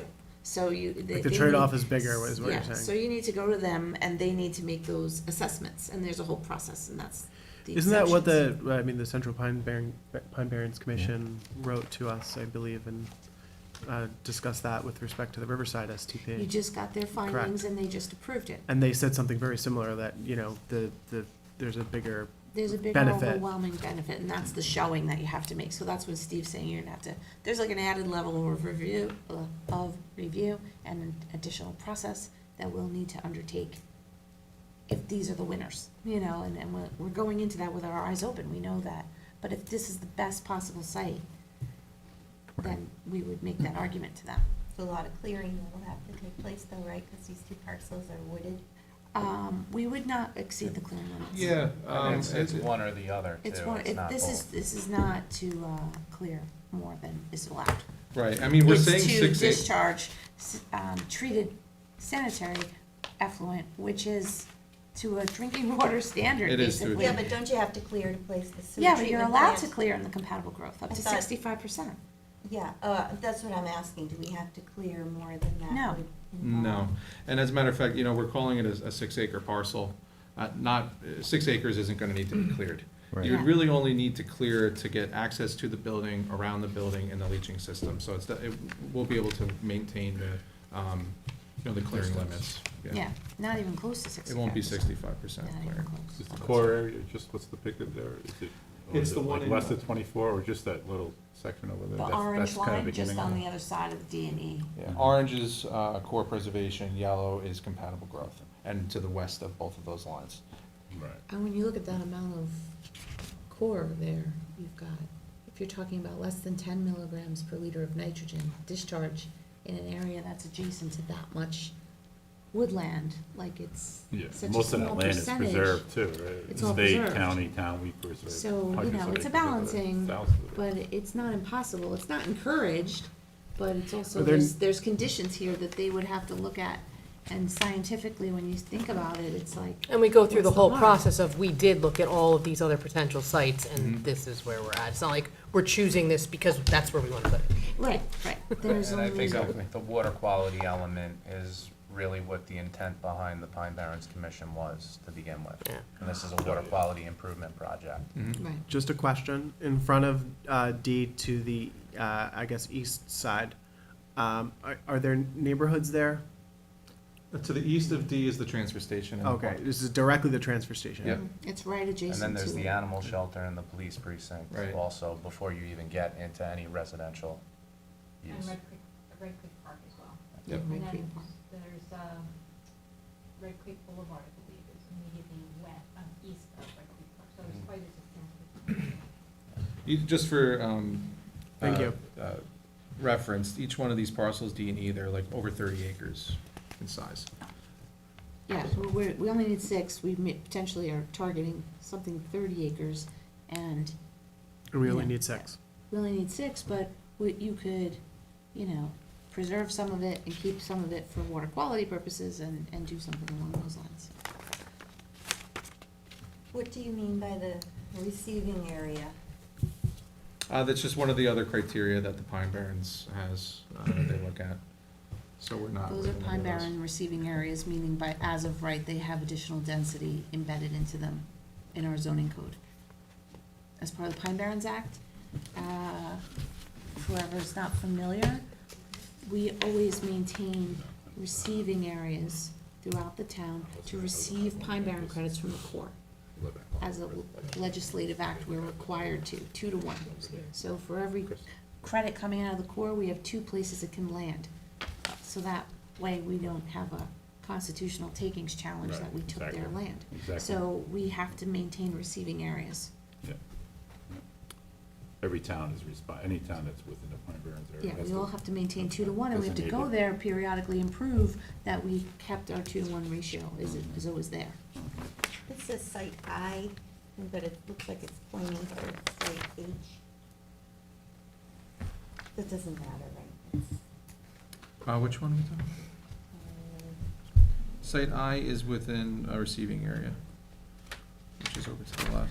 okay. But we figured out that Site I was it's kind of a problem, actually, because that was the Tiana Commons, which was a receiving area that we then purchased with CPF, and we didn't replace the receiving area there. That's why it's scored So lower. we may need to designate a new receiving area in order to stay in conformance with the Pine Barrens. Wouldn't we have to do that even if we weren't doing any of this? Yes,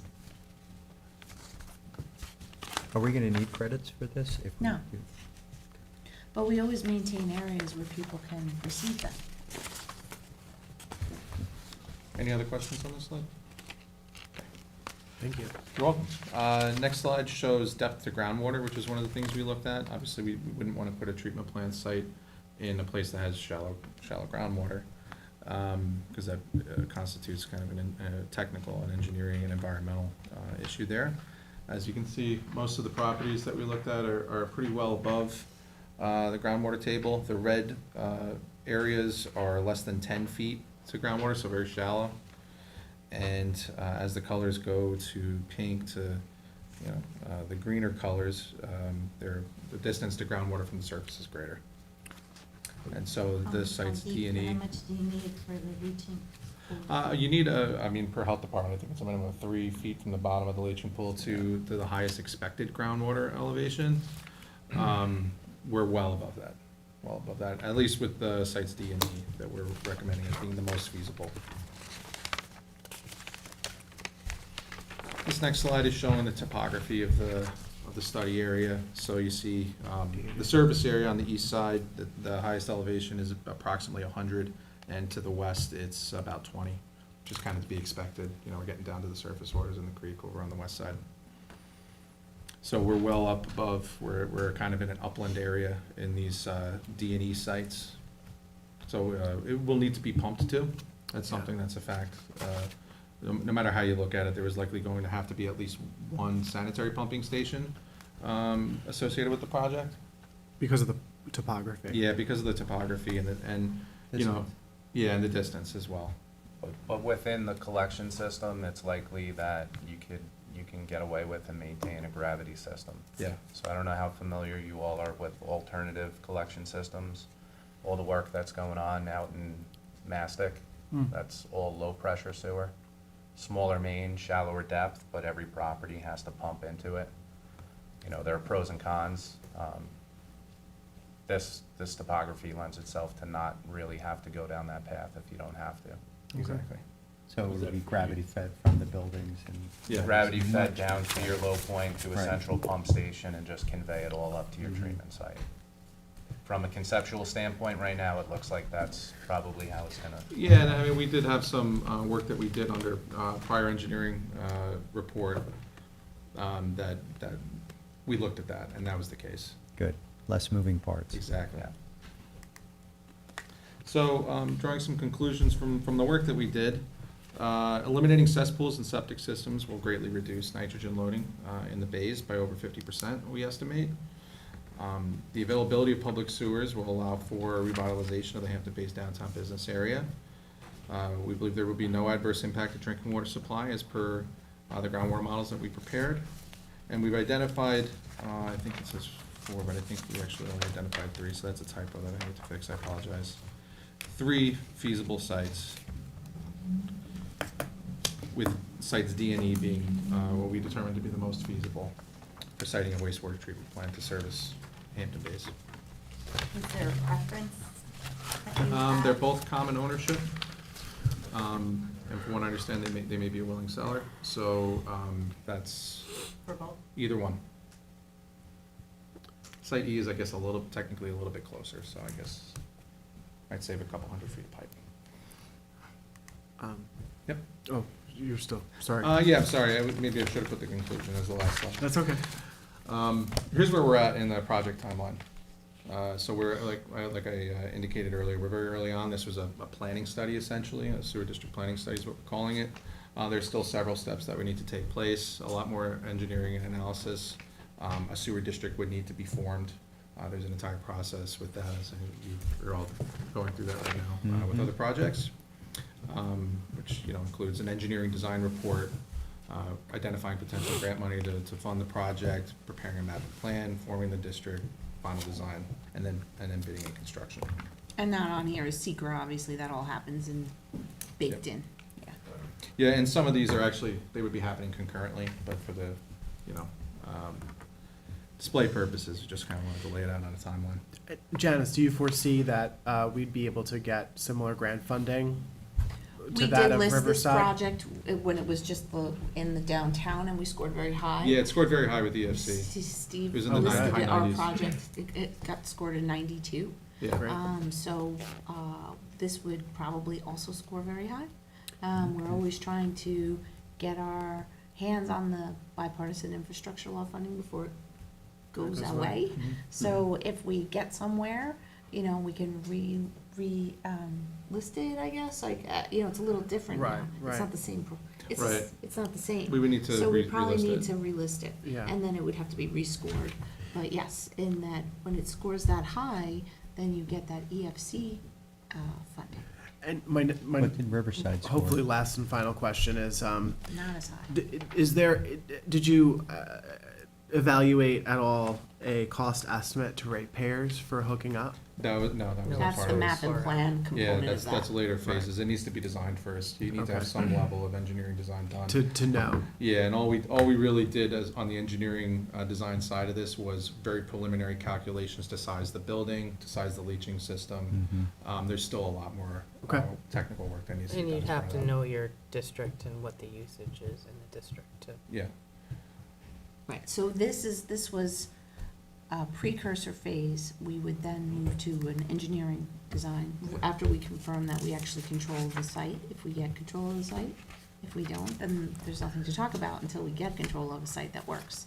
So we're moving hopefully toward getting the site under our possession, and then we can talk about doing the next step, which is the actual engineering design report, which has to be approved by EFC And with the also. grant funding, I would love to see at least the residential structures, the hookups be included. And I know that's very early, but, as far as grant, Anybody in the proposal. service area would be connected to it. beautiful. We're doing that Okay. through CPF funds usually though, right? Any existing? could be. Yeah. So we'd lay it, just like we just did with Riverside, it would be very similar. Which it's just I think in this board's mind, like that's going very quickly, but there was That took years of work that went into that, no. so. Years on Well, end. I just know, But we don't Not want for to take this- years. I just but want a to lot of people clarify, wanna know how long I just want to it'll clarify that it's just the anticipation of questions that we will get from the community what is gonna be the cost to them. So I just wanna make sure that Well, we're we have to make all prepared our with that. grant applications. Of course, I understand that We'd have we're those way numbers too bef- early on in the process. Before we soon have to any tell. public hearings or anything, we Right. would Yeah, know all. yep. And that's the whole point of the map and plan, Yeah. so that the people, and it's not just, someone who lives somewhere else, it's the only people that pay anything are the users in the service area. Right. That's the only people that Unless we pay for have to this. borrow money. Unless you have to borrow it, or you wanna do a capital improvement and do some townwide thing, that remains to be seen, and we'll go through all that, the pros and cons, what you wanna do, but first, the goal here and why we retained them Just to was start. to start to identify a different parcel that was not the parcel that we initially started out with, which was next to the cemetery. Yeah. That was like the no parcel, so would they, and then which one would work, and they went through this extensive analysis to determine what you have now. I thought we were saying that we had a parcel already, and that Steve mentioned that it wasn't quite large enough, so that we were gonna need to purchase something in addition to that, and that's what we were working on. Now it seems like we don't have anything, and Yeah, the total. We did have a parcel next to the cemetery, Oh, no, I didn't mean and that that one. was the only parcel that we've ever Yeah, there's considered. another And parcel he up- did a whole engineering report on that parcel. Yeah, there's another parcel up by the other parcel. There's no other parcel that's owned by us right now for this purpose. You have CPF land, which requires alienations, so you can think about that, but you have to have an equal or better swap. So I think the one piece is right next to the dumps.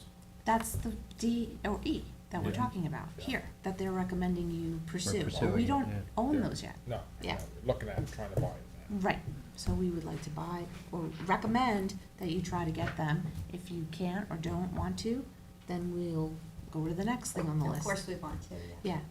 Yeah, Nick, I thought when we did this in West Hampton, that the map and plan came first, and then the more technical engineering design report. It did. So when is we that had the gone order? through Would it. the map and plan be the next step? You can do them concurrently, but the map and plan is really where you're identifying budgets and you're identifying tax implications. And, the reason why we did that on the project you're referencing is because there's a lot of community sensitivity with this, and dollars are really the bottom line Yep. answer. And, if it doesn't make sense and you don't get, so you wanna know that up front. and it was an Yeah. existing treatment plant that you were connecting to. So this engineering design report is a feasibility Yeah, analysis. I would say that, in order to prepare a map and plan, you have to have done some level of engineering to Yeah. be comfortable with the cost that you're putting in that map and plan. And that's what you're going to the public with, that's what they're gonna have to pay. Mm-hmm. So, typically you wanna be at probably around 30% design. Which is that's what Well, we did, I but we mean- Yeah. deemed it was the map was and plan. part of the map and plan It report. was. Even though there's an But it wasn't existing a- sewer treatment plant, we still had to upgrade the Yeah. entire plant Mhm. and Yeah. put in a collection and conveyance system, so. Yeah, we had to do It was a technical lot. design reports for both the collection, conveyance, and treatment systems on that project. But to take the time up front to do it relative to getting enough information to get your budgets established, we did that. We got our budgets established. Let's go through the map and plan before you invest even more money in engineering to really develop a detailed engineering design report. That- A Let's, similar model could be followed here. yeah. But I don't also, see- Whatever there you is, all recommend, Yeah. whatever's EFC has quicker. what was it that we applied Yeah, for the the first engineering time? planning grant. So there's. So it's a engi- $50,000 grant. So we got the basically. $50,000 for the first engineering report, so we can try to get that again. We'll apply. I'm not sure what Yeah, I the mean, because the deadline last is thing I for want March. to do is Probably June get 14th. get a cost for residents and then So find we out can that apply that's. for that Yeah. grant, which would help. That way we can pay for the next phase. I think there was money for the map and plan, we got 50% of the cost of that too. We did. Okay, so what exactly is, the next steps, because we need to just get Well, moving on the this. most immediate step would be for us to at least apply for the grant so that we can see How if we can you can get apply for the it. grant without any, The design. documentation? I think some of the grants do require an engineering design report. No, This is grant to do the You're engineering talking design about- report. you're This talking is, about this is the Yeah. EFC Yeah. engineering planning grant, so you're Yeah, that's- asking for funding to pay for the engineering. So you wouldn't really need too much information for that, right? I mean, you've We applied had for. it Yeah, the for the last time. EBG grant, it's not like you're going after a water quality improvement or a WIA grant right now, because Right. you don't have the documentation in place to even do that. Yeah, you. We're just saying, well, can't hurt to put in an application. Of course. If they But deny what do us, we we need can as a still. basis for the application? Do we need a Well, proposal? or- yeah, we can do that together. Well, that's not a problem. I would just need a resolution authorizing me to do that. Submit the Write grant it up. application? Yeah. But- But in the meantime, the next thing is, they have the next steps listed here. Yeah, I apologize. I don't know what happened with the computer, but the slides are no longer showing up there. But the last couple slides were, there's the timeline, which we already looked at. And then next steps, which are one, acquire the treatment plant parcel, and then two, to advance to doing some technical design. I think we're done, that was like the That's last basically slide. it. Yeah, Provide the signed basis out. I for the wouldn't design. Signed out. So, Last Signed slide. out. It's not, who's gonna do the report? Do we have to go out to bid for that, or is that something we can just? No, two of we you would like to working continue our together? relationship here, but that is, again, up to you. Steve and I have worked on the last grant that we got, which I mentioned. I mean, for the engineering design report. How do we, move forward with, I know we're gonna submit the application for the grant, but who's gonna do You- the okay, engineering so- design report?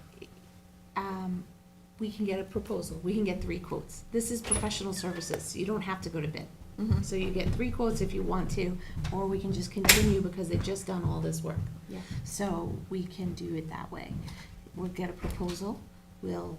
I would think you need the proposal to You can submit to the decide. grant, right? Yes, so we could talk about all this offline. I mean, that's why I'm your administrator, because I certainly know how to do all that. So I'm I sure will- you do, but we'd just like to know also, so we can be involved in the process. Basically, thank you you. would hire them or someone else to do it, Mhm. and then get either grant to pay for it or allocate money from water quality to do it. I believe, under the last instance, you guys were able to submit a grant application possibly without having proposals. I think you may put it out to bid. Maybe. I I can't remember, I know but I how think it to, was something like I that. just basically would either need 3 quotes, or you can do it under professional services, or you can I go to think bid, but the professional bid takes services a long is a time. good idea, So, yeah, so we'll do that. especially since you've looked into it in so much detail already. Right. Appreciate that. yeah. So I'll be doing a resolution, depending on the timing, to authorize the grant, and we'll be getting a proposal for the 30% engineering design report. Does that make sense? Sounds great. Great. Any other Just to questions? keep things moving. So you can ask for the grant with before you know how much the cost. It's just of the- Because it's a 50,000. grant, That's yeah, just a flat. it's a flat it's a 50,000 flat 50,000. If it costs more than that, they're not giving you more. It's just what it is, and we have to put up 20%. So Mhm. I'll give you all the specifics. It just, saying it off the top of my head isn't. All right, whenever you have it ready, we'll put it on the agenda. Thank you. thank you. All right, great. Yeah, Thanks This for having has us. really Thank you. made a Thank lot you. of sense. Thorough Thank you report. for putting so much detail into it. And thank you for taking all my questions, too. This would be Happy helpful to be with the here. Pine Barrens Thank you for the Commission. work, and happy to be part of the project. Great, thank you very much. Janice, can I bother you for one of those No, not at all. handy Just dandy leaving it for pattern you. books? Thank you. Yeah, just have to take that. Lots of pretty pictures.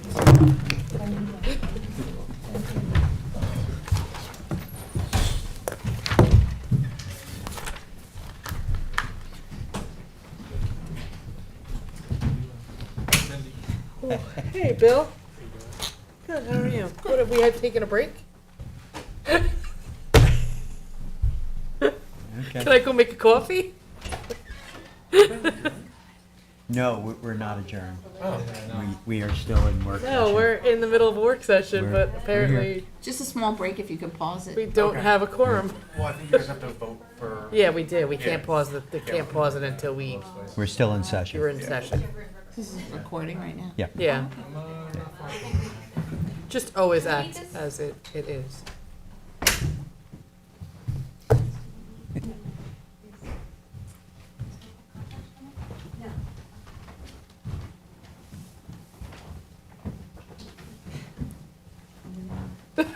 We're still live because we didn't.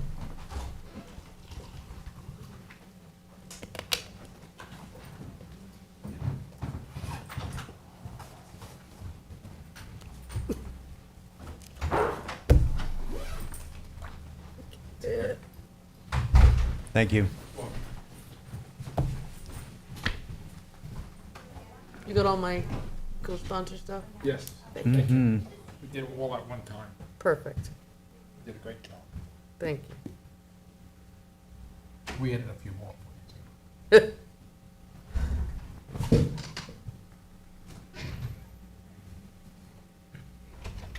Was it still raining when you came? It had just started thundering and lightning again and Yeah. pouring and nasty storms today. Yeah.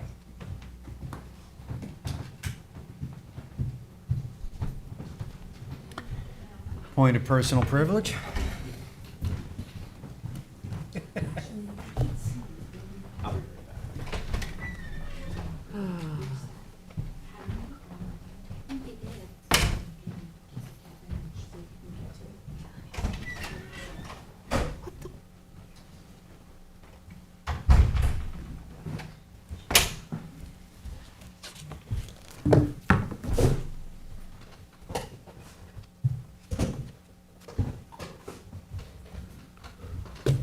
I had gone and made a coffee.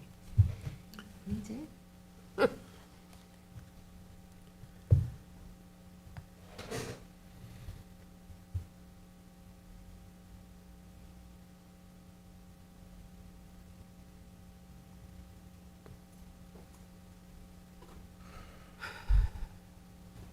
We're only, half an hour behind schedule.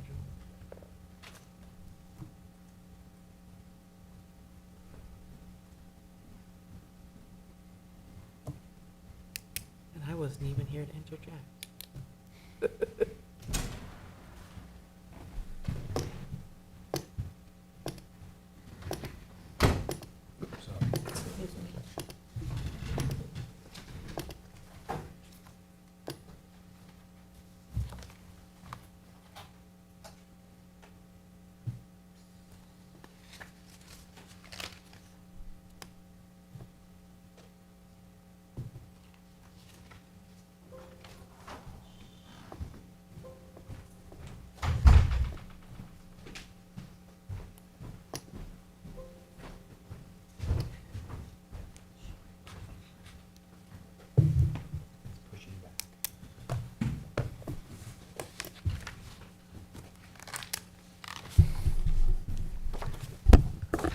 Is Historical Concepts coming for No. this? No. Okay, This should be pretty quick. so we We can go? need Jim to stop.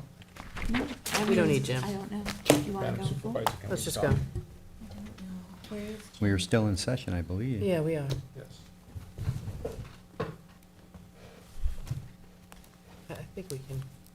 So, can we start? It's up to you. Okay, so we're talking about just the minor updates that the Historical Concepts have done to the pattern book. And I have a printed copy for you. We had it posted online. Thank you. Teresa is trying to look for it. They had some issues with the pagination, like the 2 pages to 1 page or something, so it may not be up there just yet. But anyway, the only thing that was really changed here, I'll just go over it, was just the front, cover, sort of, we put your names as the current board. We didn't wanna have like an old board on there, my name and the staff and land management, long-range planning. That was just the original, sort of names, dates. Then, as you move forward, we just changed, because you recall this pattern book was for the downtown overlay district that was annulled. So we took out this downtown overlay district terminology and now it just says downtown district, which is VB, village business. So we just took out that overlay term. Okay. They added an appendix at the end, which is just how it works, how to use this stat book, best case. So I think the biggest change, I'm sorry, I'm just skipping around here. The other change, he didn't give me page numbers. Is this limited to the treatment area that we were just talking about, or does this extend further? No, this is the core business All of area. them will extend? No. Although the planning board will probably want to use it for all of downtown, but this is really for that village Oh. business core area. This area. Yeah, Why don't we Right do here. it for the whole thing? Have it apply to the whole downtown? because it's really set up for. New like, development. You're not, I mean, Were we saying This is like how the- it works, was that like the when- problem with when the we- movie theater, or not the movie theater? Yeah, weren't they saying, oh, there was a delay with that because we didn't have design standards here to help move the project along? I'm not sure, but I would say this is really meant to be a village business guidebook for things that happen, mixed use or otherwise, for that. If you want them to extend it, they would have to then look at the character of those buildings, which are not necessarily the same. Because remember, as you move through Montauk Highway, things come from a big setback up to the road, right? Like they change, and this is about that downtown area between Ponquag and Springville and Good Ground and up to the park. We can change it, but that wasn't their scope of work. So, what we did here, this pattern book, and the purpose of the pattern book, just to go back for a second, is that when somebody comes in with a proposed design, and we look at it and go, well, that's terrible, we hate this. You can't just tell someone it's terrible and you hate it. You actually need like a reason, like Document. some kind of documentation, an arguable, basis to say, well, I'm not being arbitrary, it's not just like, I personally don't like it. It doesn't meet our criteria. And so this provides us with like the to-dos and don't do, what to do and what not to do in a downtown setting of Hampton Bays. We took this and said, well, let's apply the same exact thing to East Quogue or something. There may be similar architectural features, but it's not the same. So it's very much tailored to where it's for. That's the idea of a pattern book, because something although we all have very similar architectural styles in every hamlet, there's different vernacular and context that you're in based on the time period it was built and the buildings that are there. So, the basic architectural rule of thumbs, I would say, carry through all our hamlets. But this is specific just to the areas they studied and when we're talking about developing the areas we studied. Now, if there was a parcel right outside the boundary or just down the road, with the planning board most likely would say, well, follow this, but. Or the owner could do it themselves You if know, they come up with it. we don't even have an adopted document, and we've been telling people to take a look at it, just because they want to do, people who come in for development projects, on the whole, want to do what we want them to do. They don't always wanna fight us. They want what do you wanna see here? And so we like to have it laid It out. makes it easier for everybody if we have the design standard. Yeah, Right. so, this was very specific before to, as you know, it led, this pattern book then led to a form-based code that they worked in tandem. The form-based code was thrown out, the pattern book got thrown out, but the pattern book still had all this great stuff. So we brought it back, but let's take out some of those things that were synergized with a form-based code that is no more. So that's basically what this is. It's this minus all the form-based code references, discussions, things that had to do with that way the code worked, block lengths and things like that, but it still makes basic recommendations. And as far as the pattern book goes, I see you have a page of how it was developed in conjunction with the community and what was used at the time. Absolutely, and it's still like on page 11, they're still recommending smaller block lengths.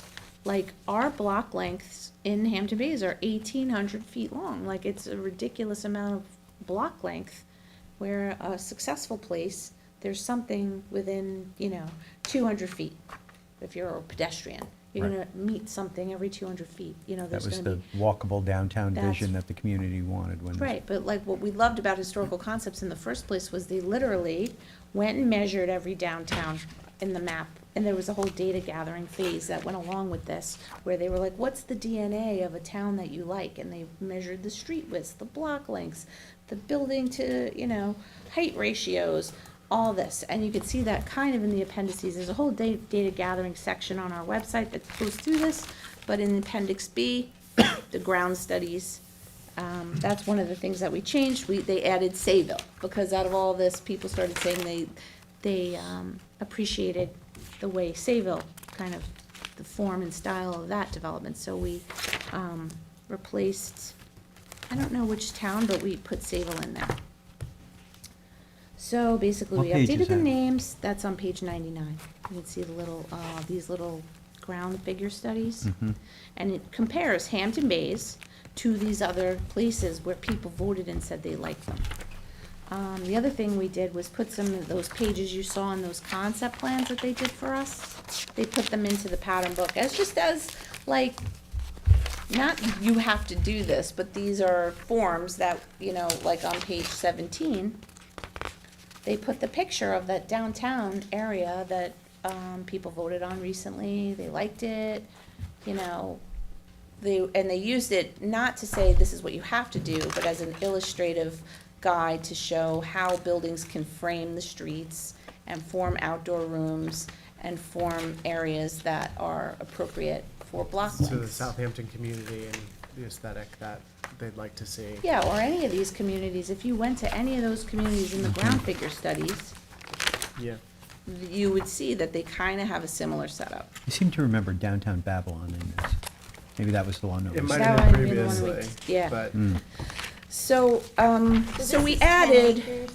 This is 10 acres. that's 10 acres, And so what did you say the zone's called?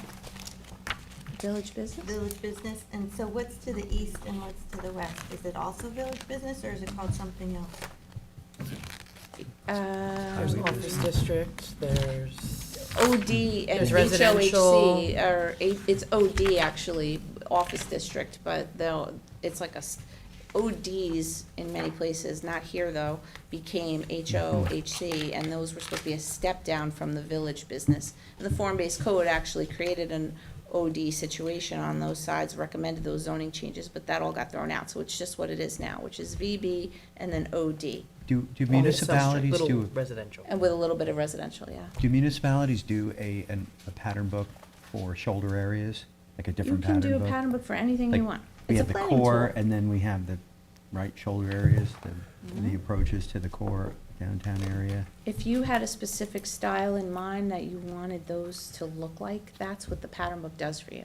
It tells a potential developer or someone who's just, they own the property for 100 years in their family, and now their grandson says, hey, I wanna build this. It's not just like, just make it up, like, well, if you wanna build that, it should look like X, Y, and Z. And those are the building styles we have in this pattern book. And there are a variety of building styles, it's not all Variety, one. and they allow monolith, for yeah. modern, they don't all have to be traditional, but if you do it, there's, sort of guidelines, like good design elements for windows and doors, good design elements for how you design the cornices, the porticos, whatever it is, that, the feature of the building, how to do it. Really, it comes down to scale and, proportion. Because sometimes you see a building and you don't know why you don't like it, and it most likely is because it's not to proportion, it's not in scale or proportion somehow. And your eye knows this, but you don't know why. And currently, we're working under zoning from 1972, right, in Hampton Bays? Yes, yep. VB is that older zoning that allows only very minimal things, although we figured out, as you know, that you could probably subdivide the parcels and then aggregate the buildings 15 by 15 to get this very large block building. And that was what we had them kind of do in that figure that said, what could you possibly do here? It wasn't perfect, but the point was, we're trying to avoid the big box down here. We want the cute, adorable village setting, right? That's what we all said we wanted. And we're not trying to scare people out of it, we're trying to just get to it. What are we getting to? How are we gonna do this? This pattern book is not about redevelopment necessarily, mixed-use zone. We've been talking about doing a mixed-use code for all the VBs and let someone come in and apply for something. But this is, if, let's say, the property owner, who we know, wants to redevelop down there, came in we could hold up that potential plan against a pattern book and say, does it meet it or not? So then, does it make sense then to include, because I think this is a great step forward, having a pattern book, and I love this for Hampton Bays, and I commend you and your staff for putting this together and working with historical concepts. Yeah, And, it was really good. does it then make sense to include some of the existing downtown area where Francesca's is, where the, the King Cullen is and It- all that? it does. It does, Yeah. okay. This might have been my misunderstanding, but I thought we were expanding it to include not just the VB, but the OD, because why not? I mean, the sewer district is gonna encompass the whole area. Why wouldn't we, just encourage these similar designs throughout the sewer area? We can easily change the map and say it's applicable to the whole business district, but this doesn't entirely make sense for all the things in the whole business district, like King Cullen, like Stop and Shop. Those are those are big Macy's. You would need a design pattern book for the big box. These are for cute little things, right? This isn't for the big box. So if you wanna do that, we could do that as an add-on, but that's not what this is. This is about that core little like village type Downtown. of feeling. And then outside of those areas could be much larger buildings, supermarkets, et cetera. And when we designed Stop and Shop, I was very much involved in that. And you can see, like, you'll never see a Stop and Shop on Long Island that looks like that. It looks like almost like a town, it looks very different than any other one because we Sure. customized it. That, without some kind of pattern book or something that was a result of a lawsuit, so we were able to do that, but you would never be able to do that. They would not wanna do that. I think it cost them like $1 million more to do that kind of level of design for their building. So, we can easily add an appendix or extra work for historical concepts. They're at the end of their contract. I would need to have a different contract with them to do something like that. Because when we said that they were gonna, revise this, that's what I had in my mind. Obviously, no one else had it in their mind. So, I don't know, when we said we were revising it to take in a bigger scope, that's what I was thinking, but, And we can I don't if we wanna hold want. this up. It's our No, call. you can. This Yeah. is for this area. If you Just wanna seems like expand it, everybody's just focused on that little tiny area. it's, I think well, we're this more is the. focused on the area because this is the area that's like Not basically developed. ripe for development, that's gonna be new and, everything else is kind of existing and, they'll do some improvements, but a lot of those buildings, like the facades are historic and it's like Don't you'd wanna be lose that. changing the whole look of Hampton Bays if you try to get everything. No, but we could Same. easily, say, well, what if the movie theater came in, I thought the thi- movie theater would come in. It is in this, we kept Looked like it, it was in this drawing. it's in this whole area, and if they wanna come in, they basically have to mass the building in a way that makes sense, as per the pattern book. The rule of thumb, the styles, the South Shore shingle, the colonial revival, there's these names that they came up with for the building typologies. And you can pick those typologies, and then once you pick that type, you then follow those guidelines. Yeah, So so if I you're want to gonna- keep the historic Hampton Bays, features, which I think we're trying to do with this.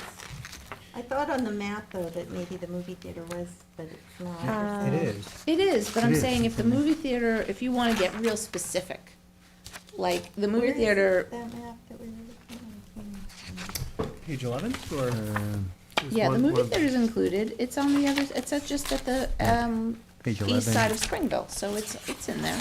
Oh, And page Um, 5. 8. My point is, if you want to get into the nitty-gritty Oh, of yeah. redesigning a movie theater, and No, that's different. I'm not saying that. Okay. I'm just saying. But if the movie theater came in, theater's in, they're in. and So- they're in already, so they have to follow these guidelines. Yes, and they would have to pick a typology. Yeah. If they wanted to knock down that building, I'm not saying they do, but someday they came in and Or put a said, new front up. or put a new facade on top of it. They would have to say, well, we're gonna go with the East End colonial look. And then, okay, that's the look you're going for, these are your roof types you can pick from, gable hip, or you can have a parapet. Your roofing has to be these shingles. okay. Your detailing needs this kind of cornice. And the Your location. windows have to be like this, if you choose the style. If you Right. said, no, I want to be South Shore shingle, then we would say, your trim has to be wood. Your, windows have to be this. You need shutters. We would know what to do because that's the style you picked. And it would give the planning board options to put, if they were going with a knockdown or something like that, to put the building on a different part of the parcel with the parking in another part of the parcel, Oh, right? yeah, and they So- do a very good job with that as it is, the Right. planning board. But this would give them the option to do this in this yeah. pattern book styles, yeah. Right, or good ground revival. So these building typologies are endemic to Hampton Bays. So the more you keep doing them, the more you have that robust flavor of Hampton Bays. So And the maybe deli that somebody will says come good up with ground. some new one, and we're not saying you can't do that either. Mhm. So you could come up with something different and new, but you have to follow all the rules of proportion. Right, it's including that. So is there anything on either side of this that's not that's village business? I'm just saying, is that what we captured with this as the VB? Yes. So it's not if you go parcels to the east or west are also VB? Those are shopping center business, where King Cullen is. And I will confirm that. I just don't have a zoning map like in front of me Yeah. right now, but I could definitely confirm that. I mean, okay, because that would make sense Oh, it is that, up there. Oh, good. Thank you, Teresa. She's so good. Yeah. See, so you see how I said it's OD, right? no. Can you like scroll around to show Have to know OD? what you're looking for. Okay, so this So- line right here is the OD line. So OD is different, yeah. So VB, we're talking, this whole pattern book is for the Village Business District, which is that whole, just go around the whole perimeter, Teresa. So this, it come up and around to Good Ground Park, down Squires, Oh, it's across the street too, yeah. yes, a little bit across the street, and then, east here, Francesca's, the bank, the new, physical therapy, and then down to Good Ground Park and the railroad tracks. Excellent. Mhm. So that's what this is talking about. Okay, If you want, if say someone came in for an OD parcel next door, the planning board would, I can almost guarantee, say, we We have to wanna look at see how you this. comply with the pattern book, cause you're right adjacent to this. yeah. And somebody may argue, but in the end, it would just behoove them to just design something that looks in keeping with that. So you could extend it out, but you don't have to. Would we need we would need a resolution, right, adopting this? Yes. Yeah. All right, I just was trying to make sense of why did we set it out the way it was? And what you're saying is that this represents all of the VB zone. It's all encompassing. So to go outside would be to encompass a different zone, and that might require different design Right. standards. Okay, Exactly. thank you. Sure. All right, so, I mean, does it, So take a look at it, let me know if you have any questions, we'll post it online. Looks good. Yeah, it's very exciting. And then we'll put it on for your consideration. At least then we'll have some adopted design standards. While we then, I'll be back soon to discuss mixed-use zoning for not just here, but anywhere in the town as an overlay district. And That we're gonna somebody could require a apply public to you hearing for. for this, right? Yes. you need a public hearing for Actually, this? I don't think so. For You what need a now? public To hearing adopt the pattern book? Standards? Patent it? No, you can have it, choose on, it's mandatory just for a patent, but for the mixed-use zoning, obviously, you would, but, Well, the last time we adopted the pattern book as part of the comp plan, so then we would need a hearing. yeah. So, do you want to do the same again this time, adopt it as part of the comp plan? That's usually the I mean, better way to I think go. that makes sense. Yeah, okay, so then, yeah, it would be a public hearing, which is good. Yeah, It's Mm. prudent. in the public hearing. Is there anything you saw in here that you would recommend that we amortize in? Like, owners have 10 years to implement some changes. Oh, no, we don't, that's not We can't do really that, how right? that's a great idea, although that's not how it's laid out. It's just when you choose to When do redevelopment something. occurs. Yeah, then this kicks in when you come to the planning board. So it's But a, I mean, I can't see. there could be a way Well, I that didn't you mean anything incentivize too people. dramatic. I was talking about maybe lighting standards. Oh, yeah. We That's do actually a have good some point. amortizations built into our lighting code. We have those already? Okay. But if you wanted to incentivize somebody to do like a facade renew upgrade, Yeah. you may allow them to come in administratively if they meet certain guidelines. Like if they're not gonna use like stucco or drive-in or these ephes materials, and they're gonna use hardy plank, and they're gonna use, and we can lay that all out, and you say, well, if you're just gonna upgrade your facade, you don't have to go through the whole site plan, which is painful and long, and you could just administratively approve it. We could talk about that, because then a lot more people would be incentivized to upgrade what they have. Yeah. Actually, a good idea. Yeah, and I've heard some things about the facade program with the grants, and so I don't even know if it's still in existence with It's the not in town. existence because that's run through the housing. CDBG And money. they didn't reapply for the funding because I think that there was not any takers the first time around. So CBDG money is like use it or lose it. So you really should, I'm happy to work with Kara, and she was happy to do it. It's just that we didn't have any, Well, there were people that applied, but they were denied. Some people they were did come up denied. to We us did and have a said they couple were of good denied. ones, but I don't know what took place there, but I think you would have to let her know that you want that program reinstated. Would a pattern book being in place there help that?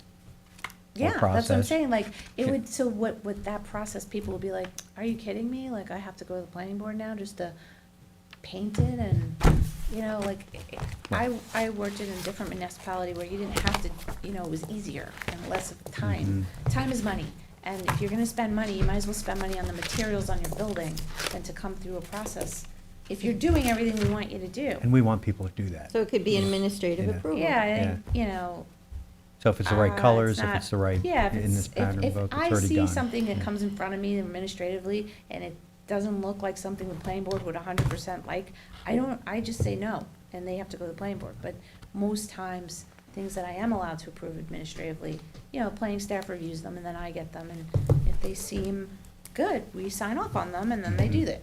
But if it's something that's egregious or questionable, like there was one recently where they wanted to put all these colorful umbrellas over their area, and I was like, I'm not sure. I think it should go to the planning board, just so everybody knows about it, but if it's a simple, like, I wanna paint my building type of thing, and not pink, but white, like, who cares? Like, we should be allowed to So if a store let owner people do that. wants to replace their facade with hardy plank, clapboard siding looking thing in the right color, Yeah, and That's the administrative administrative. review requires an ARB Right. referral anyway, so they still get ARB review. So, we might be, my point being, we may be able to incentivize people to do some But upgrades this by doesn't- ensuring them a simpler process. Yeah, yeah. If they follow the guidelines of good architectural. But this also And- doesn't get into the nitty gritty, like you can have a green awning with gold lettering, but you can't have a black awning with gold lettering. Yeah, no, it doesn't. This is more than anything, architectural, Yeah. guidance. Is there a color palette in here, or is that, Yeah, no, that's. No, okay, right, that's- ARB, but they right. talk about the But- right kind of It's not like cornice or that, the wrong okay. kind of cornice. The pork chop, Arguably, though, Eve. if the planning board is using this, right, if a question comes up, they're using this to sort of make decisions, right, for the developer. And Or that's- guiding the developer to. Yeah. Right, because we never want to be accused of being arbitrary. Right. That's the whole thing. It can't just be your eye versus my eye. I Right. love modern and you love traditional, we're gonna clash. Right. Instead, it's sort of like, you own this piece of property and you should be allowed to do what you want to do. In keeping In with. keeping with certain design elements, as long as you do it in a way that makes sense Yeah. and looks good. We're Right. always just trying to get a really high quality aesthetic. All right, I'll talk to Kara about the grant program for the facades. Yeah, it would because be when nice she to get that re-ups, back in. if she could put it back in, that would be great. Good idea. And then we can create a little fast-track process, so people get money Yeah, and they. fast track. That would be Fix it up. nice. I think Great. the approvals on it should also be handled kind of through that process and not arbitrarily by a single person. We did have like sort of it was first come, first serve, Yeah, and there was maybe 2 people that applied, so they would have both got it. But we had yeah. people that applied that were denied. Denied by who? Not me. No, but they were denied, and so they Right. never got to you. Oh, yeah, no, It should be, I you should think go we through the should- process and then, you should, honestly, you be- should get your approval and then go say, now can I have money? Yeah. Instead of the other way around, right? I Yes. think that would be the easier way. Having a pattern book seems part and parcel to such a program. Just where we want to be with this area, it would be good for for business owners. It facilitates Landlords. investment. Yeah. People invest when they know what you want. Exactly. They don't want to keep redesigning their plans 10 times. So they will- expensive. It's very expensive, No, no. so. So once we look at this, if we have any comments, we'll get them to you, but then what did we decide? We'll schedule a public hearing? Yeah, I could put it on for a public hearing, and, or we could do that, I didn't have that prepared for Tuesday, I could always do one to walk on if you're interested, or you want to take some time, I could do it for the next one. Yeah, maybe the Uh, next one. the so we next can one's look at fine. it. It's on the website too, this? It will be, if it's not already. It's not yet. They were just having some issues with the page layout, PDF thing, so There's a we lot of did manage to pages. get it printed. oh, because it's a okay. long. Yeah, it was Yeah. like 2 pages instead of 1 separate page. So they're just working that out with Paul Knight. Yeah. Oh, they replaced Patchogue with Sayville, because we said nobody really wanted Patchogue, because Where's Patchogue was Patchogue? too dense. So we replaced the Patchogue and fine the ground community. studies. It's a fine joke, it's a fine community. With a lovely Patchogue's a great mayor. community, but we just, I think the sentiment was. No we four-story didn't wanna be buildings. Patchogue, so we took that out and we switched it with Sayville. Sounds good. Okay, so let me know if you have any questions, I'm happy to answer anything else. Thank you so much. Thank you. Thank you. Okay, great, see you soon. Oh, let's see, that brings us to our, thank you, Janice, that brings us to our legislative updates. Councilman Scavone, do you have anything you want to share? Yeah, I want to thank everybody for coming out last Friday, 19th. We had a rally for the rails to ask the MTA to increase train service on the Montauk branch. We had a great turnout. New York State Assemblyman Fred Thiel, New York State Senator Anthony Palumbo. We had the Suffolk County Executive here, Ed Romaine. Of course, Supervisor, thank you for coming. Councilman My pleasure. Usello, thank you for coming. We also had the You're welcome. Supervisor of the town of East Hampton come out with a quorum of her board as well. And we had 6 school superintendents as well as Southampton Hospital. We had members of labor as well, all asking for the same thing. We're asking MTA to put this line in their capital budget. We're not asking. We are demanding that they put this Correct. line into their 5-year capital budget to upgrade the Montauk line so that we can have a real commuter shuttle, a dependable commuter shuttle on the South Fork. So, we're creating this coalition, and, this is just the start. Yeah, please let So- us know if you have any other Absolutely. initiatives, because we certainly want to support them. We will. So we're enfranchising businesses as well as governments. The villages are on board as well, and we are going to be collectively asking the MTA for these upgrades. Also, all 12 school budgets in the town passed yesterday. Mm, So, that's or right. excuse me, on Tuesday. So that's good news. Little concerned about Riverhead, and that passed overwhelmingly as well. That's good. So congratulations Good to for our them. residents there. How about that big fish you caught? You want to tell us about that? No. That I don't was wanna a get- I big don't wanna one. get, I don't wanna get anyone jealous. Yeah. Got lucky. I have a few projects with the highway superintendent, and I'll be announcing exactly what we'll be doing that with them in the next week or so. They're so responsive, really are. Yes, they're very helpful. If there's, anyone has a problem, they bend over backwards to fix it. Yeah. Try to do what they Much can. appreciated. They check with me every morning. 7:30, I get a phone call from the highway Yeah. about the traffic. Today was really bad. And that was bad this morning. Yeah. I know what I did this week. Why don't you go ahead? Okay, so, well, thank you, Councilman Tommy John Scavone, for organizing that Rally for the Rails with You're welcome. Tom Neely and many others. It was really great to also have the support of County Executive Romaine there. Such an important, and also Senator Palumbo and Assemblyman Thiel. Really, we wouldn't be where we are without Assemblyman Thiel and his tireless efforts to get the funding that we need to continue the services and provide greater access to working people. This past week, thanks to the support of my fellow board members here, we passed a resolution to establish a joint committee for the future of Eastport. Eastport is a hamlet situated in between the townships of Brookhaven and Southampton, and I'm proud to say that Councilwoman Karen Dunn-Kesnig in the town of Brookhaven, who is the 6th council district representative, will be meeting with her. And they also passed a similar resolution memorializing what we did here so that we are able to establish this committee jointly.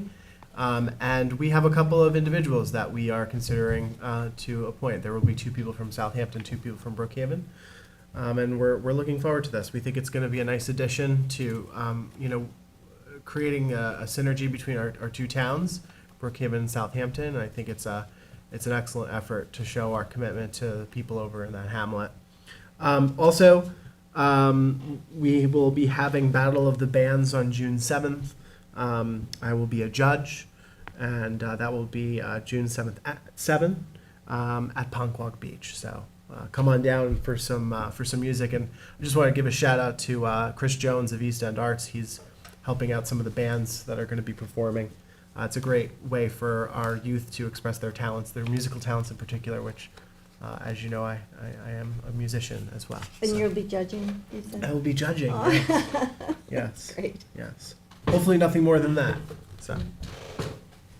Oh, I did remember. We had our 3rd battery energy storage steering committee meeting that I co-chair with Councilwoman McNamara. It went really well yesterday. There was a lot of community input, and Seth Race and Janice Shear, had a lot of visual displays and really helped to talk and walk everybody through what what the options are for placement, what we should do with the zoning. And, I'm looking forward to the next meeting. And I also was able to meet with Jim Burke and Kristen Doulos. We went down to Tiana Beach to look at the plight of the horseshoe crabs. And we met with Aram Tertunian to talk about, what could be done to alleviate the issue with they're having trouble getting over the rocks. They come up, they lay the eggs, and they can't get back down because we have this system in place Yeah. with the, Cornell Cooperative? yeah, they were Cornell there. was there as well, yeah. Good. And so Aram's gonna come up with something. Hopefully we can coordinate with the Army Corps so that they'll incorporate it into their plan. Should also mention we went with Councilman Scavone to the Southampton Town Police Department's memorial service as well, where we Yes. honored many of the fallen men and women in Yeah, uniform. that was very nice. And Tuesday, we had the unveiling of the Hometown Hero Banner Program, which was very nice. Thank you all for attending. it was was well well done. attended. It was Yeah. very well attended. It was a good, it's just always such a great event, and Commander Bill Hughes is always such a big help with that program, and Jamie Bowden does a ton of work on that, as well as Honor Flight. She's the coordinator for all of the Honor Flights. She does an enormous amount of work, and if you talk to any of the veterans that go on those honor flights, they will tell you that hands down they love Jamie, and she's the one they call with all their questions, and Jamie gets everything coordinated and gets everybody together. And that was on Tuesday, and then this morning I had the honor of attending on behalf of the town the 2024 military enlisted ceremony for Hampton Bays, Southampton, and West Hampton Beach high schools, and it's all the students that are either enlisting in the service or going off to an academy. And I would actually just like to read their names and their branches of service. From Hampton Bays High School, Brinzy Valverde is enlisting in the United States Navy. Owen Flores Gonzalez is enlisting in the United States Marine Corps. Jacina Maldonado is enlisting in the United States Marine Corps. Osmond Milian is enlisting in the United States Marine Corps. Carla Chavarria is enlisting in the United States Marine Corps. From West Hampton Beach High School, Cole Brewer is enlisting in the United States Coast Guard. Trevor Hayes is joining the United States Naval Academy. Abraham Jara is enlisting in the United States Marine Corps. Riley Miller is joining the United States Coast Guard Academy. And from Southampton High School, Jocelyn Soledad is enlisting in the United States Navy. And it was a wonderful event. There were representatives from, the entire Southampton Village Board was there, representatives from Senator Palumbo's office and also from Congressman Nolota's office. They were, every student was given a congressional flag. The superintendents of all the schools spoke. And it was just a really nice event. And one of the most touching moments of the ceremony was there was one student, because as they brought each student up to receive their, awards and gifts from both the Southampton Town PBA and the Southampton Village PBA, they had their families come up and they took pictures with the superintendents. And there was one student there whose family, for whatever reason, couldn't be there. And the veterans, Commander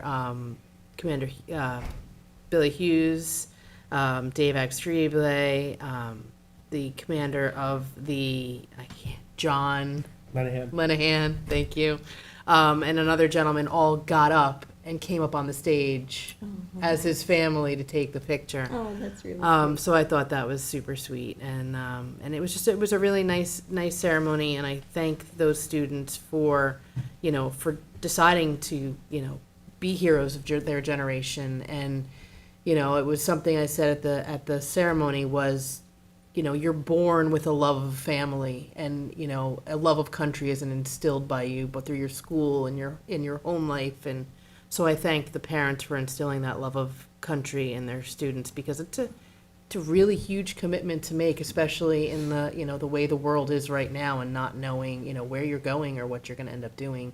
It's really a huge undertaking. So I want to thank them and their families again, and I want to remind everybody, this weekend's Memorial Day weekend. It's not just about barbecues and picnics. There are ceremonies all over the town of Southampton, in hamlets and in the villages. So I would urge everyone to take a moment. Those ceremonies are usually no more than a half an hour. Take the time out of one of your day of the weekend and really join one of those ceremonies. So. Thank you for representing the board Thank at you. the ceremony Indeed. today. Good job. All right, well, that concludes our meeting. Now we need to go into executive session for acquisitions and litigation. Second. Move to do that. Second. All in favor? Aye. Aye.